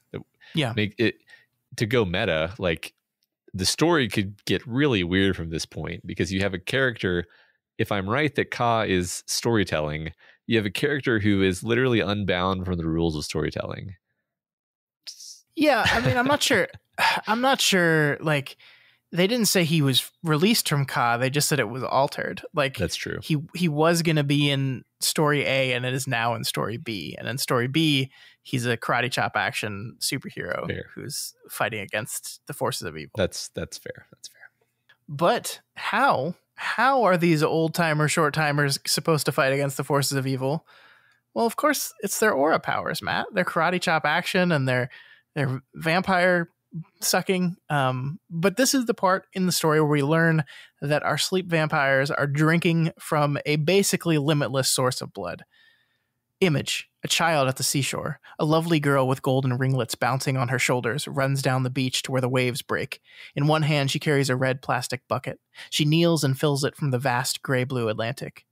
Clotho, you are like that child, Ralph and Lois. Your fellow short-timers are like the sea. Do you understand now? So I'm curious what you think of this choice. Like, we talked last week about this idea that, oh no, they're in order to make themselves younger and in order to summon their power, they're taking the life force from living people, and there's going to be a consequence of that. But now King goes, no, there's not. Perhaps weirdly, I kind of thought it was beautiful. Like, I get that it contradicts everything I said last week about, like, their powers exposing them to moral hazard and all kinds of conundrums we could have considered. But at this point, I find that I do not care. It felt like a beautiful statement about life and existence. And if these guys are on the side of good, then the universe sort of rallies around them to help them. And, if life serves life, then it makes sense that their power would work this way. It's a good guy power. It's not a dark side power. Yeah, I like that. I like that a lot. There is, like, whenever you start down the road of, like, a Fountain of Youth-esque, vampire-esque power, there's always this idea of that thing having a consequence, right? Like vampires subsist off of the life of other people. They take life in order to continue their life. And that's not really what this is. So circling back to our argument last week, you were clearly wrong, because they're definitely not sleep vampires, Matt. So you're definitely 100% wrong now. But yeah, I mean, like from a narrative perspective, I think that would be a really tempting route to go. And it's a route that many authors have gone before, this idea that like we can tell a cautionary tale type story with a guy who's afraid of death, who is granted the power to not die and abuses that. But that's just not what this story is. And I agree with you. Like what King chooses here is a much more thematically important and impactful thing, which is this idea that like life is energy and power, and as we are alive, it is limitless. We have like just the idea of life, like, and I love the reveal that like when Ralph first hears this thing, he thinks of it as like, oh, the combined life force of every single human is this ocean, and we're only taking a bucket out of it. But no, it's every single human being is the ocean. Every single one of us has this limitless source of power, of life, and you could never drain that all, because that's what life is. And I don't know, there is something thematically beautiful in this book about the cruelty of death and the hardship of death and the loneliness of death, that like, okay, yeah, that exists, but look at life. Look at what life is. Yeah, right. Look at what we do get to have. Yeah, I agree that it is beautiful. So they're not supposed to directly approach Atropos. We know that. Then they're told as well that they're not supposed to directly approach Ed either. So what the hell are they going to do? I don't know. I felt very sort of uncertain at this point. But it seems I'm very unsure where the story is going, honestly. Yeah. So they do know that Ed means to kill Susan Day, but not just her, because they look out on Derry and see a giant death bag surrounding the convention center that Susan Day will be speaking out later today. Ed Deep now is planning on killing a lot of people, every person there, and for some reason we don't know, the results of this would be catastrophic. Enough so that the big guns get involved in one way or another. Yeah, I mean, my first thought was if Patrick Danville happens to be there or nearby and he's killed, then does that mean that Roland loses his only weapon against the Crimson King at the final showdown? Because I mean, John Connoring Patrick Danville does seem like something the Crimson King might try to do, but it could be something bigger or more abstract than that. I don't know. Sure. Yeah, no, I like that. I just wanted to read this paragraph before you move on, where Ralph is looking across the city of Derry. Like many larger and more important cities, Derry seemed to have been built on the most geographically unsuitable place the original settlers could find. The downtown area existed on the steep side of a valley. The Kentuskegee River flowed sluggishly through the overgrown tangle of the barrens, and at this valley's lowest level. From their vantage point atop the hospital, Derry looked like a town whose heart had been pierced by a narrow green dagger, except in the darkness, the dagger was black. It's a beautiful description, and I also have to say that I completely agree with Stephen King, and I've always thought that cities are always placed in the dumbest possible areas, especially coastal cities. But yeah, they're in dumb areas, and the designs of them are dumb. I mean, it's like, I love the city of Boston, but like, have you ever driven in Boston before? It's the worst. It's the worst thing in the world. I mean, what's funny is I've only ever taken the trains in Boston, which is fine, but that's kind of the point of that. New York City is a grid. There's streets and there's avenues. Boston is just like, fuck you. Yeah. It's funny. I mean, I always rant about the San Francisco Bay Area because I live there, and it's like, it's the worst idea in the world because it's a city built in like a crescent shape around a giant bay. And so if you want to get across the bay, then you either have to take one of like a small number of bridges, which is a huge choke, like a very small choke point, or you have to go around the whole thing. And it's like, this is idiocy. Anyway, that's my Matt rants about city planning for the day. Yeah. Because we love suburbs. That's the Doof Media opinion is suburbs are the best. Suburbs rule. I know we're like being a little facetious, but also suburbs rule. When you have kids, you just unironically are like, oh, I get it now. Yeah. You young people listening out there, you'll understand one day. Yeah, right. Trust me. Yeah. Suddenly, it's Friday morning, the day of Susan Day's speech, and they're expected to go stop her. As we talked about before, maybe they should have kind of made this conversation go a little quicker. Yeah, it doesn't seem like they left themselves much leeway. No, not at all. So we begin chapter 19, and I just want to say this generally. I don't know about anyone else, but like every time I get to chapter 19 in any Stephen King book I'm reading, there's always a part of me that goes, ooh, I wonder if he's going to do anything special here. He doesn't. I don't know if he ever actually does. I like the idea of planning around chapter breaks, which is probably something that comes relatively late in the writing process, is just probably not a thing. But I always do it. It's always in the back of my head, like, ooh, 19. Yeah, something crazy is going to happen in this one. Yeah. And of course, in this book in particular, like this was written before 19 had any significance, so it certainly is not going to happen in this one. But I still did it on this reread. Yeah, well, maybe you'll be right one of these days. One of these days. So one thing I wanted to point out as we begin this chapter is like Ralph and Lois kind of, looking at each other, recovering from this exposition dump. He looks at her and says she looks 20 years younger. And I think this is really funny because our characters have both been talking about how much younger they look, but they've been really non-specific about it. Like they've been talking about, oh, there's less wrinkles on her face. Like the crow's feet are gone. I feel like I have more energy, etc. But they've been pretty vague on it. And now we've put a number on it, right? So Ralph looks right now like he's about 50 and Lois is in her late 40s, which is not like, that's not even old anymore, right? They're just middle-aged people now. Yeah. And you get the feeling in general, like their de-aging has been accelerating. And also, I don't know if this is like objectively true, but I have the sense that both of them are unusually good-looking human beings. So they probably make quite an impression at this point. Yeah, I mean, unless like a book is very specific to me about how not good-looking a character is, I usually just in my mind's eye make them to be good-looking. Yeah. So I just feel like Ralph has been described as like tall and I don't know. He at least thinks Lois is beautiful. She probably is objectively beautiful. So yeah. So like, I mean, now you start to wonder, like, what are they going to do when people see them? Like, I'm just imagining Detective Ladecker going, "Hey, what the fuck?" Yeah. Like 20 years is significant. Yeah. I mean, he will look significantly different. Yeah, I mean, you got to wonder if that's part of things here. I don't know.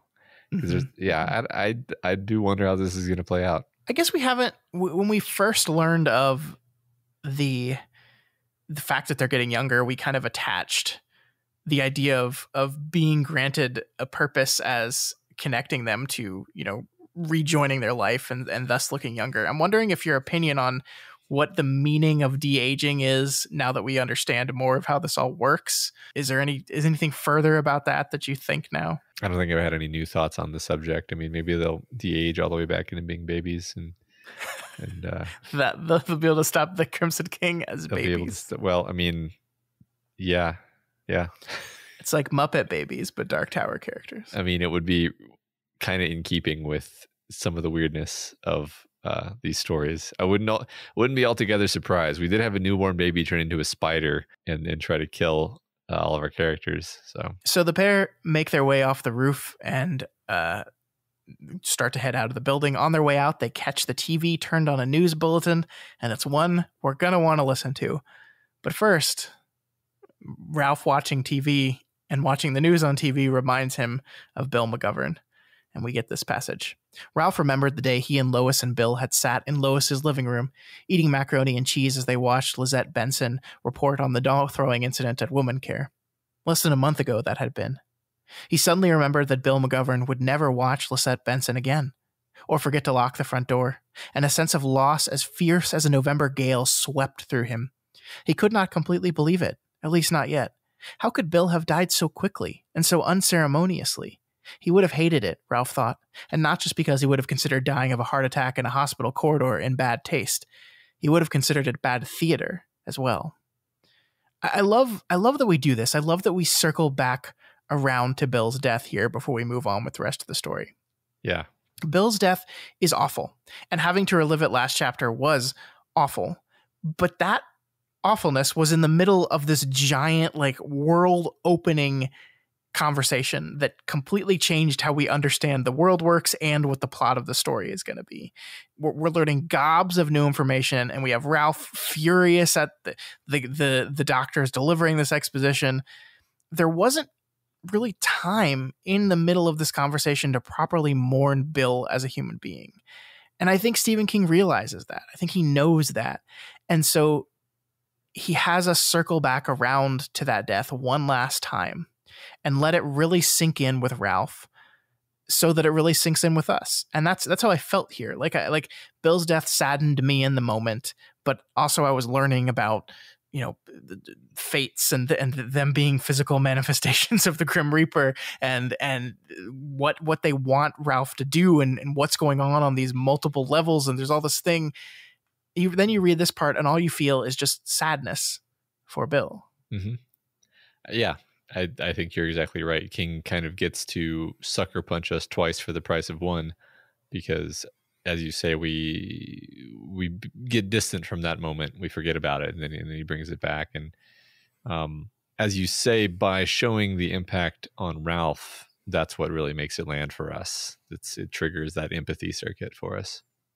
So speaking of this TV report, Matt, we get to see the leader of the Friends of Life, Dan Dalton, being interviewed by the TV reporter. He's being his, typical angry, unhinged self, like comparing pro-choice people to Nazis. Mm-hmm.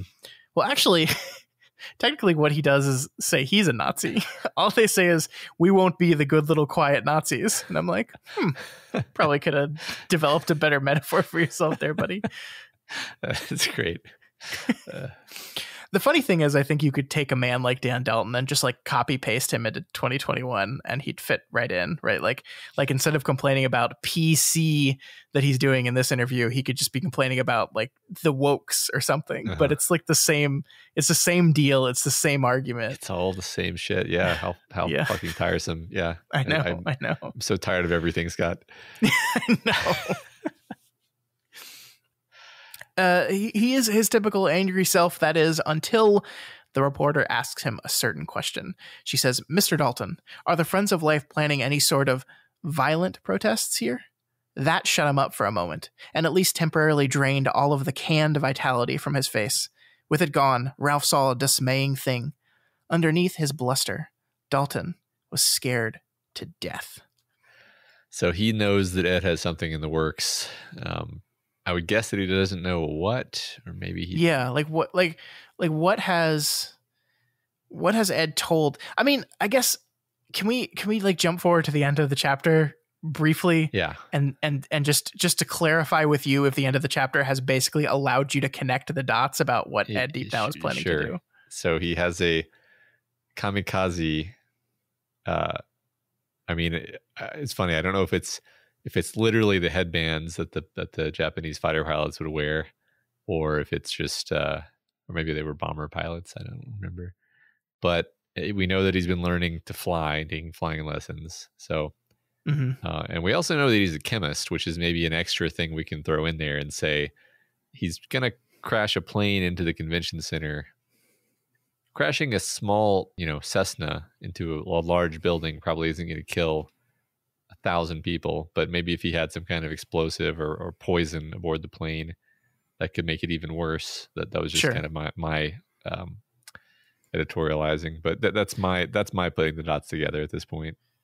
Yeah, and like I'm not going to tell you 100% if you're right or not, but I do think it is safe to say that that's what the end of the chapter moment is supposed to get you to think, right. Like 100%. So whether or not that is exactly what Ed is planning, at this point in the book, that is what we think he's planning. And so, yeah, the first thing is, oh, so he's been planning this for a while, because a year ago he was getting flight lessons. Right.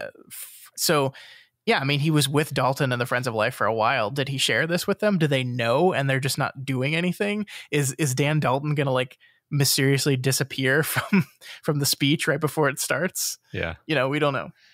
Yeah. I don't think it has to be specific. I just think Dan knows who Ed Deepnow is and has spent a lot of time with Ed Deepnow and knows that this guy is going to do something. Yeah, I mean, the fact that they kicked him out of their group suggests that they know that he is seriously violent in a way that none of the rest of them are. I mean, they've all been described as being pretty bad people, but not on the level of a massive terrorist attack. Sure. I also love the way the report ends with a joke that I think I've heard before, but we'll repeat it here. Basically, they're asking the reporter if there's going to be any violence there, and the reporter's like, "Well, someone peppered all these cards all over the area, and here's what the card says: if you have a gun loaded with only 2 bullets, and you're in a room with Hitler, Stalin, and an abortionist, what do?" Kirkland looked back up the camera and said, "The answer printed on the other side, Lisette, is shoot the abortionist twice." Like, does anything more clearly represent and show the irrationality of these people? Like, I know it's a joke, quote unquote, a joke, but it's a joke. It's an insane joke. It's one of those things where, I've heard this before too, by the way. It's one of those things where you see this a lot. You see this sort of thing a lot where a person makes an obviously absurd assertion and they do so confidently. And basically it's an opportunity for all of the allies to be like, yeah, exactly. Just conspicuously commit to that dumb thing and then thereby reinforce their allyship and reinforce your power as the person who said the dumb thing.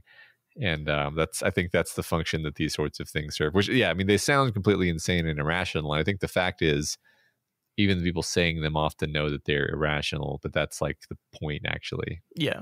On a level. Yeah. Anyway. And they can safely hide behind the illusion that, no, it's just a joke. Yeah. And it's just a joke. And if you're going to nitpick it, then you're clearly not on my side. And it's good for it's good for me to know that, right? So, yeah. Yep. So they also learn that Gretchen Tilbury, the friend of Helen Deepnow that Ralph awkwardly ogled earlier in the book, is the one kind of in charge of the Susan Day speech and the whole event. So she's the one they're going to need to talk to in order to get this whole thing to shut down, because the only way to stop this bombing from happening is to get Susan Day to stop giving the speech. So they've got to find Gretchen and they've got to convince her. But how they going to do that, Matt? How they going to do that? I don't know. I love this quote right here. Well, I tell you what, I was a salesman for a lot of what Faye Chapman would call my real life, and I bet I can still be inventive when I need to be. He thought of the information lady with the orange aura and grinned. Persuasive too, maybe. Ralph? Her voice was small. What, Lois? This feels like real life to me. He patted her hand. I know what you mean. So, impactful moment here, but also just like metaphorically shows that they're back in, like they've got another job now. These are 2 retired people have been given another job. Yeah. This also struck me as another kind of still waters run deep moment for Lois, where clearly she's having a lot of feelings and a lot of thoughts about all these things. And Ralph is, more or less understandably focused on the mission and not really focusing on Lois too much. But I was imagining in this precise moment, like, what is Lois thinking about? She's clearly got her own kind of ideas. I think you're right. So they head to Woman Care, which on the day of Susan Day's speech is completely empty, basically. I think this is interesting commentary about how, like, the place that is actually performing abortions is no longer the target of the hatred and ire, just the woman that's going to be speaking on a stage in support of it. I just think that's a little ironic, right? Sure, yeah. And there's this really foreboding calm before the storm energy in the Woman Care building, I think in part because it is empty. It's like bracing, it's locked down. So they go in and see a person behind a desk and a woman cleaning out the outer office area. And one thing I wanted to mention here that we haven't pointed out that much in the story up until this point is the sheer number of people Ralph sees that have auras that indicate some kind of health problem. I mean, this week alone, we have the guy talking with Bill in chapter 13 who had the purplish unhealthy aura indicating he had some sort of disease.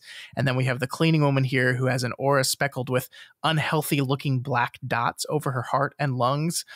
It's a beat that really has nothing to do with the main plot, but in a book all about death, both the purposeful ones and the random ones, seeing how much death and illness just like surrounds and clings to everyday people sure is something. Yeah, you know? I mean, it's saddening. It really is. I mean, it reminds me, this is, kind of dark, but like I lived with chronic pain for a long time, and it was something that made me more patient with strangers, actually, because I realized like none of these people that I'm interacting with have any idea like what a nightmare this moment is for me right now. And conversely, I have to realize like people all around me are probably hiding all sorts of pain and discomfort all the time.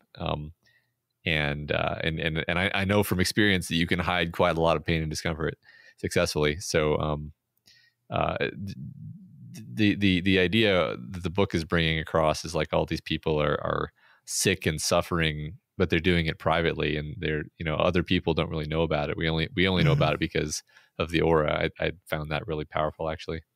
Yeah. So Lois and Ralph use their auras to manipulate these two people into telling them where the High Ridge Women's Shelter is, and to also avoid any suspicion from them. It's really fortunate that the book has settled all moral qualms about this kind of behavior for us, isn't it? It's really good. It's all fine. I mean, seriously though, it seems like they're being like somewhat targeted and restrained with their power, like, and they're using it for good ends. I can't really be too bothered by it. Yeah, I mean, I was being a little facetious there. Like, yeah, I think the book has kind of cleared the way for us to not feel morally bad about any of this. I mean, it's fun to make fun of the fact that they're like using mind control and stealing people's free will when Ralph has already complained about how bad it is to steal people's free will. But like, hey, they're trying to save thousands of lives. So yeah. It's just temporary too. Yeah. Like that's one thing the book has kind of bent over backwards to demonstrate to us, that like these people are going to be fine. Yeah. They're going to just go on with their day. They have an unlimited source of energy. We didn't take anything from them. We didn't change them in any kind of fundamental way. Right. I mean, and you're right that like Ralph kind of thinks that he possibly could. Like we had that beat back before we kind of felt better about this power, that he's like, I could fill her completely. Like I could completely change her aura color. I could, which presumably would completely change her. But they don't do that. And I don't think there's any real threat of them ever doing it. Right. Doesn't seem like a risk. Yeah. I love this part with the security guard as they walk out, though. This is going to be a long, long day. I'll be glad when it's over. You know how many security people we're going to have here from noon until midnight? 12. And that's just here. They're going to have over 40 at the Civic Center. That's in addition to the local cops. And it won't do one damn bit of good, Ralph thought. And what for? So one blonde with an attitude can run her mouth? He looked at Lois as if he expected her to accuse him of being a male sexist oinker, but Lois only renewed her smile. So like there's this recurring beat of like these people, especially the ones that are supposed to be protecting everyone, are just furious at Susan Day.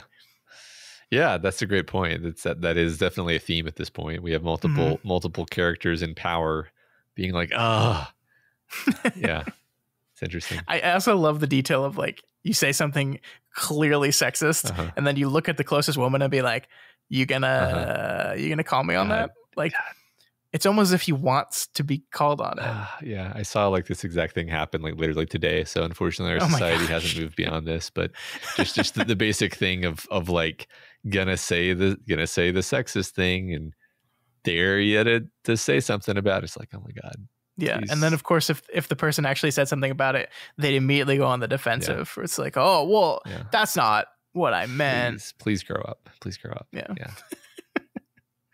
So on their way out, Ralph's old friend Trigger catches up with them. We actually skipped over this part as they were leaving the hospital, but Trigger got fired from the laundromat and is now working as a parking attendant at the hospital. And at the time, he had something to tell Ralph, but he couldn't remember it. but he just did. And Trigger asks Ralph if he was in the war, meaning World War II. And Ralph's like, yeah, I was actually. And we're like, what? Why didn't you tell us that earlier, Ralph? We're like 500 pages into your book. But he does tell him that he translated the Chinese characters that were on Ed Deepnow's scarf. Turns out they were not Chinese, they were Japanese, and it was the symbol for kamikaze, which of course is, directly translated to divine wind. Right. Which, I think given that Ed is learning to fly airplanes, we should take kamikaze literally and not as some kind of metaphor. Also just, it's absolutely delicious to connect divine wind to the idea of ka and ka like a wind and all these things. That's that's obviously a real thing, but it's just like such a evocative connection. So. Yeah. I think it's, I'm sorry. I just think this works as a moment, but I'm just imagining Ed Deepnow like a year ago being like, I'm going to learn how to fly a plane, and then I'm going to crash this plane into Susan Day. And on my first flight lesson, I'm going to wear a scarf that says kamikaze on it. Hey, he's a romantic. It's just like you can imagine his flight instructor being like, what's up with the scarf? Tying it around your head. I'm going to wear a hat that says going to crash this plane into a building. Just see what people say. Yeah. I do think, we're joking around, but I do think this shows kind of how truly unhinged Ed Deepnow is, that on some level he probably thought that was funny. Yeah. That he would brazenly wear the scarf with the Japanese character for kamikaze printed on it. Like he probably thought it was hilarious. Yeah. I guess you're right. Yeah, it's funny. I'm trying to think. Do I agree that he thought it was funny, or did he think that it was like awesome? But I'm like, no, I don't think that's really his character. He might think it was awesome too. There is. I was actually just recently. I wanted to say read, but listening about this because I was listening to Dan Carlin's Hardcore History, and he was talking a lot about the Japanese kamikaze pilots, and the pop culture. Depiction of these people is like these crazed, like so devoted to the cause thing that they're willing to sacrifice themselves. And of course, the truth of the matter is much more complicated, that a lot of these people actually completely disagreed with the government. They just felt like they had no other choice. Like it's actually like really, really complex stuff. Like obviously anything that causes a person to get up in a plane and crash it into something is going to be super complicated and not simple that we would like it to be simple. But I think most likely King is channeling the general cultural depiction of what a kamikaze pilot is, which is just like crazed, committed to his cause person, which I do think fits Ed Deepnow. Yeah, that's spot on. That would be Deepnow's interpretation of what a kamikaze pilot was, for sure. Yeah. All right, but that is the end of our chapter and also the end of part 2. There's a pretty ominous way to end part 2. And I don't know if you've looked yet what the title of part 3 is yet. No. It's called The Crimson King. So we end ominously and we move into an ominous part 3 of the book. Very cool. Yeah. So that is going to do it for us this week as far as the chapters go. Next week, we'll be beginning part 3 and reading chapters 20 through 22. But before we do that, we've got to finish this episode, and that means discussion questions, Matt. Let's move right into it and talk about last week's question, which was... What is your favorite Fountain of Youth plot device? All right. What do we got here? From all 84001, there are but 2 roads to immortality, Beats and John Malkovich. Maybe it's because I've recently been on a Charlie Kaufman kick, but being John Malkovich came to mind immediately as a means of staying young forever. It's easy to forget, I certainly did, but that was the whole plot bugaboo behind the weird tunnel into Malkovich's mind. A bunch of olds trying to live forever, jumping from host to host via a weird slippery tube behind a hidden door in an office building. Fun. As far as the bloody root vegetable, beets, well, it's apparently the secret to unnatural longevity according to Tom Robbins' novel, Jitterbug Perfume. Breathe properly, stay curious, and eat your beets is the guiding principle to living forever. That and regular bathing. Oh, and a whole bunch of sex. The central character in Robin's book has managed to live over 1,000 years just by following this one simple trick the government doesn't want you to know about. And, here comes the toilet humor, the beets make your pee-pee and poo-poo red. I don't like beets. Do you like beets? I like beets all right. I like pickled beets more than non-pickled beets. I feel like, here's what I think. Every time I eat a beet, I'm like, this tastes like dirt. It tastes like soil. Like, I feel like I'm just eating a handful of soil. What you need is the canned the beets that are canned in the canned foods aisle. Don't be a hipster and eat like fresh beets or try to cook them yourself. That's a fool's errand. You got to have those canned processed beets. Those are good. That doesn't. You're not making it sound good, man. It's one of those things that you grow up with. Nothing sounds better than the foods you grew up with. Am I right? Sure. Next up, we have Complicated 9519, who gave us two options for answers, but one of them is anime. So which do you think we chose? I have a guess. My first answer isn't my favorite, but it's also the most recent and interesting I've encountered. I'm currently reading a series of books called A Court of Thorns and Roses by Sarah J. Maas.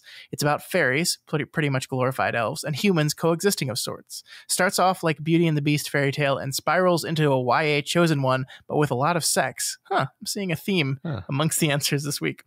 Anyway, the Cauldron, a magical tool that apparently created the world as it is. If you have the will to fight it and strength to survive the pain, if you take the plunge into this magical cauldron as a human, you will come out as a fairy, living an almost immortal life of thousands of years. But if you piss the cauldron off, it might send you into old age or something. So it's probably not your first choice to a world of magic and immortality. Yeah, I don't know if I'd be willing to take that dice roll. Yeah, no, that sounds tricky. I need to know more about this cauldron first. Yeah. Breeks says, my favorite fountain of youth is from Buffy the Vampire Slayer. Yes. James Masters recently had an interview where he explained that his character was supposed to die after like 5 episodes, but fan reaction to him was immense, and Joss Whedon literally slammed Masters against a wall and yelled at him because of this. You see, in Buffy, vampires were a metaphor for staying young and all the follies that come with being a dumb teenager. And Buffy was supposed to overcome her teenage ways and grow up by defeating vampires. So when Spike turned out to be popular, it pissed Whedon off. And we've since learned how that is a shit show, but I digress. My favorite fountain of youth? Vampirism. Also, watch Buffy. It's been a while since we've been on Matt's case about this. Never forget. True. Never forget. Has it been? Watch Buffy. Because I got another calendar notification from you, Scott. Thank you for that. Yeah. Have they accelerated to monthly yet? I feel like I see them every time I look at my fucking phone, Scott. Thank you. Well, there's only one way to stop this. Yeah, I guess you're right. I guess there's only one way. You have been watching a lot of TV lately. It just seems like that would be perfect. You're not entirely wrong. Baby, Can You Dig Your Sam says, given the age of people in Insomnia, we will be remiss to not give a little shout out to the Ron Howard movie Cocoon. Retirement home seniors sneak into a pool that unknowingly contains alien cocoons which imbue the men with youthful vigor. Equally impactful without the sci-fi overtones are the magical erection-inducing powers of Kitten with the Whips and Margaret in Grumpy Old Men. See, again, like a lot of sex. Yeah. A lot of sex. Yeah. But seriously, the Holy Grail, the granddaddy of all religious relics, as portrayed in Indiana Jones and the Last Crusade. In addition to world dominance, the Nazis also wanted the chalice to grant them immortality.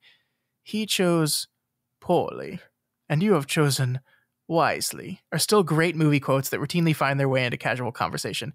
Either can be used to highlight someone's restaurant order, taking a shortcut, or choosing a grocery store line, to just name a few.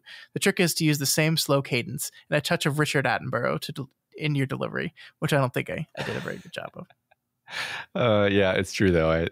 I either think or say those lines constantly, daily, probably. Yeah. Gerardo says, I think the Fountain of Youth plot device is very well put to use in the Umbrella Academy.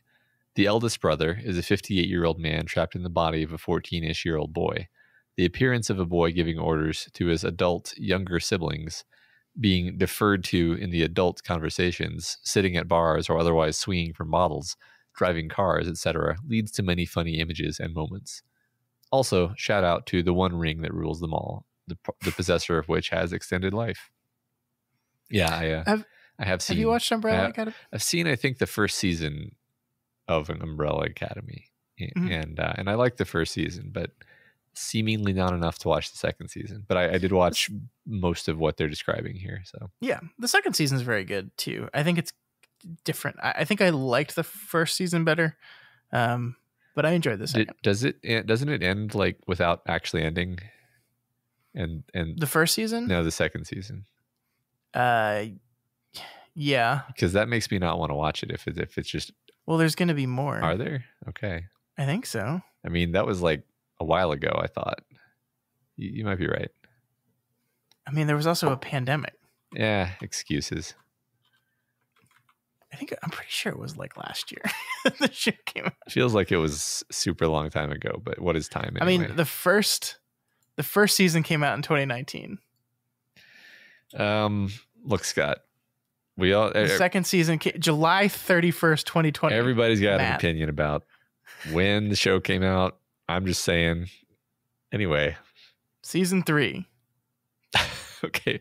There is a third season. All right, fine. I'll watch the second season at some point. Which one are we on? Oh, from Pear Jane. Okay. From Pear Jane says, YA readers, spoiler alert, Charlie and the Great Glass Elevator, which I read to tatters as a kid, features Charlie and his whole family taking the Great Glass Elevator into orbit and docking to a brand new empty space hotel that's about to welcome its first incredibly wealthy guests. In the meantime, vermicious nids have invaded the hotel and began eating the hotel staff. It's a whole thing.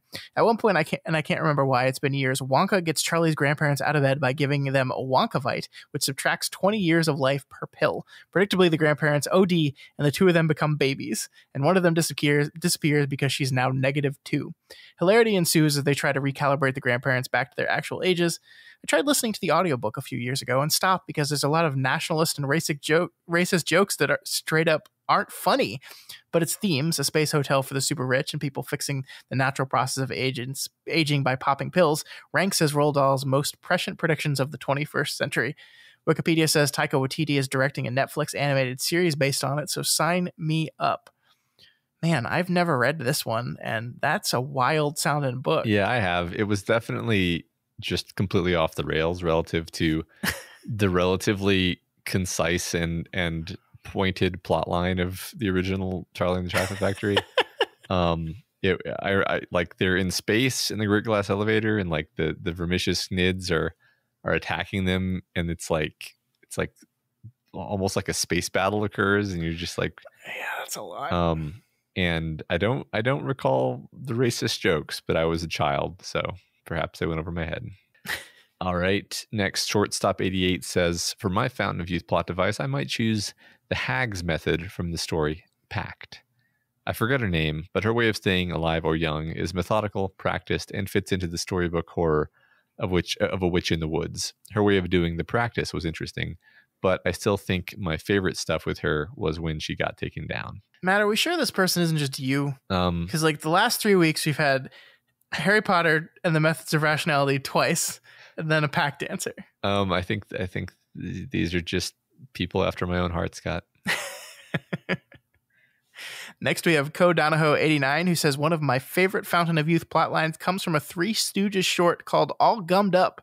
The Stooges 3 portray druggists who have created an actual elixir of youth and give it to their landlord's and abused wife, after which she becomes young and beautiful. But when the landlord takes a swig, he turns into a young child, still retaining his miserly beard. Chasing after the Stooges, he inevitably trips and falls, throwing a tantrum like an overgrown baby he was before taking the potion. But I suppose if two people who had been using a Fountain of Youth, and one says to the other, I want to eat you like ice cream, assuming it all goes well, the ultimate result would be an elixir. That's funny. I've not watched a lot of Three Stooges, but that sounds good. Yeah. Sounds delightful. By the way, we got several people who responded to my original question, which is go to your significant other and tell them you want to eat them like ice cream. Nobody said they loved it and found it romantic, and that nobody said that. They all said that their significant other looked at them weird and said, what the fuck are you talking about? Which is exactly what happened to my wife when I did it. So not the best pickup line, Stephen. Well, you know, Maybe you had to be born in the 20s for this to work. Emperor Fry the Solid says, the best fountain of youth has to be Dorian Gray. Why is there just disgusting portrait of me in my attic? How about you mind your own business, okay? I have a lot of opium to smoke tonight. Just a great example of working the theme into the mechanics. Not bad for a non-sci-fi author. Yeah, I mean, that's Dorian Gray. I've actually read that novel, which me too. It's really interesting. It's a really interesting novel. It has themes. Yeah, I'm kind of surprised it hasn't been remade and adapted recently. Yeah. Feels like the type of thing that people would want to get their hands on. Yeah, it's very simple. I mean, you'd probably have to like add some side characters and stuff to really, but no, it's a great concept. It's a great sort of standalone Twilight Zone-esque premise. Very fun. Yes. All right. We have next Walking Dude 22, who says, although my thoughts went to The Fountain and Tuck Everlasting and the de-aging in Stephen King's golden years, neither of these are my favorite. My absolute favorite fountain of youth is the Wendigo in the movie Ravenous. A man eats the flesh of another, usually an enemy, and he absorbs his strength and vigor. The use of cannibalism as a means to rejuvenate is just delightful. I would have to get on board with this one. Cannibalism cures all manner of illness and injury, and in the words of Calhoun, we would have to be judicious in selecting our victims. Of course, I would have to follow Ben Franklin's advice to eat to live, don't live to eat. Did Walking Dude just say they kind of want to be a cannibal? That's, that's... You've worried me. That's okay. There's... I don't think I've ever seen this movie. I haven't seen this, but it's funny how a lot of fountain of youth stories seem to relate to sex in some way, and a lot of them seem to relate to like stealing life from others. Yeah, I mean, I think broadly, and this kind of circles back to what we were talking about before, there's this idea that for mankind, death is inevitable. And any attempts to reverse that are met with giant costs, right? And so either the cost is you're a vampire and you have to suck someone's blood, you eat someone, you lose your soul. Like there always seem to be some sort of great cost in a lot of storytelling about this. Like the Fountain of Youth in itself is most often a cautionary tale. Just the idea of the searching for the Fountain of Youth and the folly of searching for it. Right. You always just get everybody killed and die. Yeah. Right. Unless you're in Disney's Jungle Cruise. No, actually, that's another example that totally fits the theme, actually. Yep. All right. Casual Friday Crasher says, the youth serum Goldie Hawn and Meryl Streep take in Death Becomes Her. Isabella Rossellini promises them eternal youth and beauty, but there's a catch. If they die, they continue to live while they decompose and literally go to pieces. I love how campy and dark the humor is, while also being a sharp critique of how society puts such a high unattainable value on women's beauty. Yeah, it's such a great movie. I love this movie so much. It's so good. It's one of Bruce Willis's best because he's being a weirdo, which is... I forgot it has Bruce Willis in it. It's such a random role for him, and I love it so much. Like you forget it's him because it's just absolutely not a Bruce Willis role. Yeah, but I wish he still did stuff like that, too. But he just doesn't anymore. No. Steve L says, as far as Fountain of Youth themes, the only ones I could think of are the Pirates of Caribbean on Stranger Tides, which has to do with the literal Fountain of Youth, and Indiana Jones 3, which some people already talked about. Yep. So cool. Good choices, Steve. We talked about the first 3 Pirates movies on the Doofcast. We did not talk about On Stranger Tides, and we never will, because that's a terrible movie. Yeah. Although you could argue that all the Pirates movies are literally about Fountain of Youth scenarios. I guess that's true. The first movie is about the coins that make people live forever, but also they're zombies. Second movie is about the Davy Jones crew that don't want to die, but they get turned into sea creatures. Fish people. Yeah. The third one is just kind of those 2 ideas still. So anyway, anyway. Last answer from Sigma. My favorite de-aging trope is probably from JoJo's Bizarre Adventure.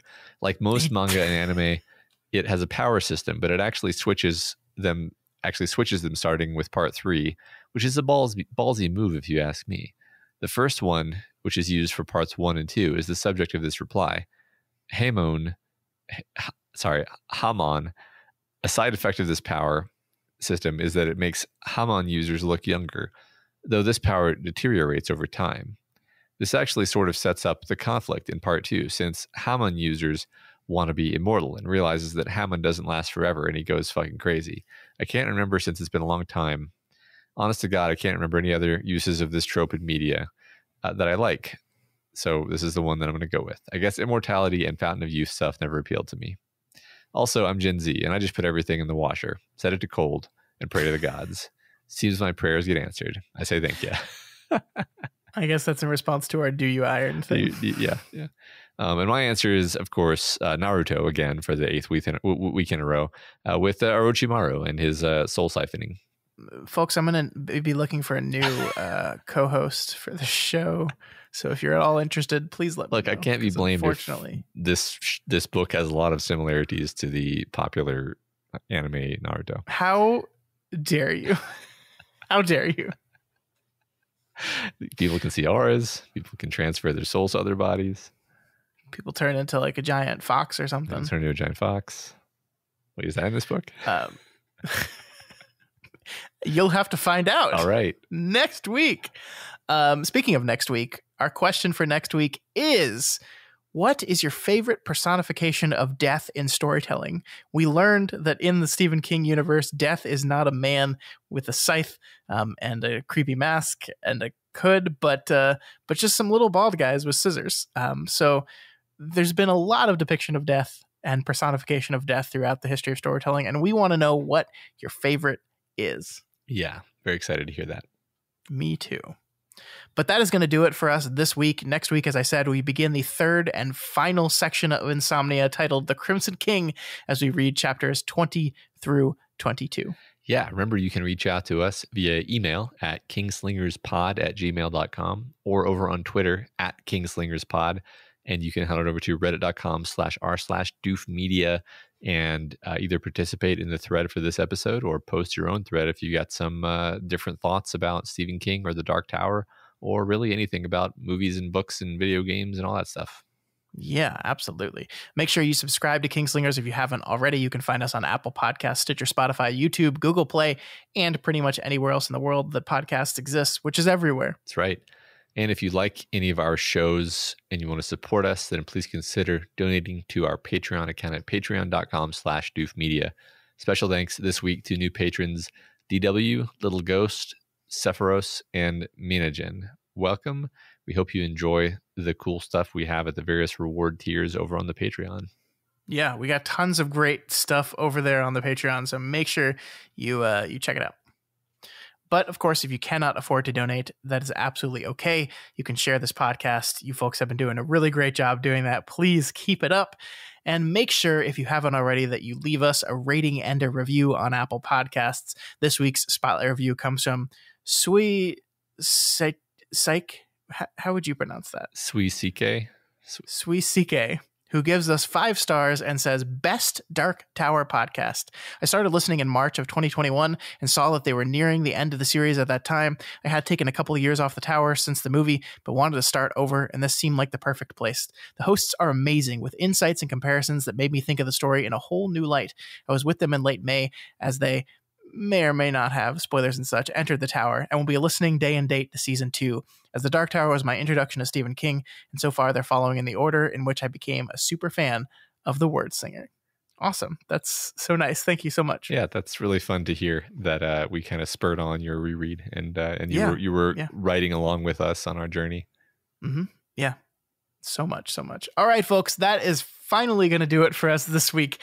We hope to see you back here next week as we start to approach the end of this book. I think there are 4 more episodes until we're done with Insomnia, if you can believe it. We're getting close. All right, fun. Long days and pleasant nights. And may you have twice the number.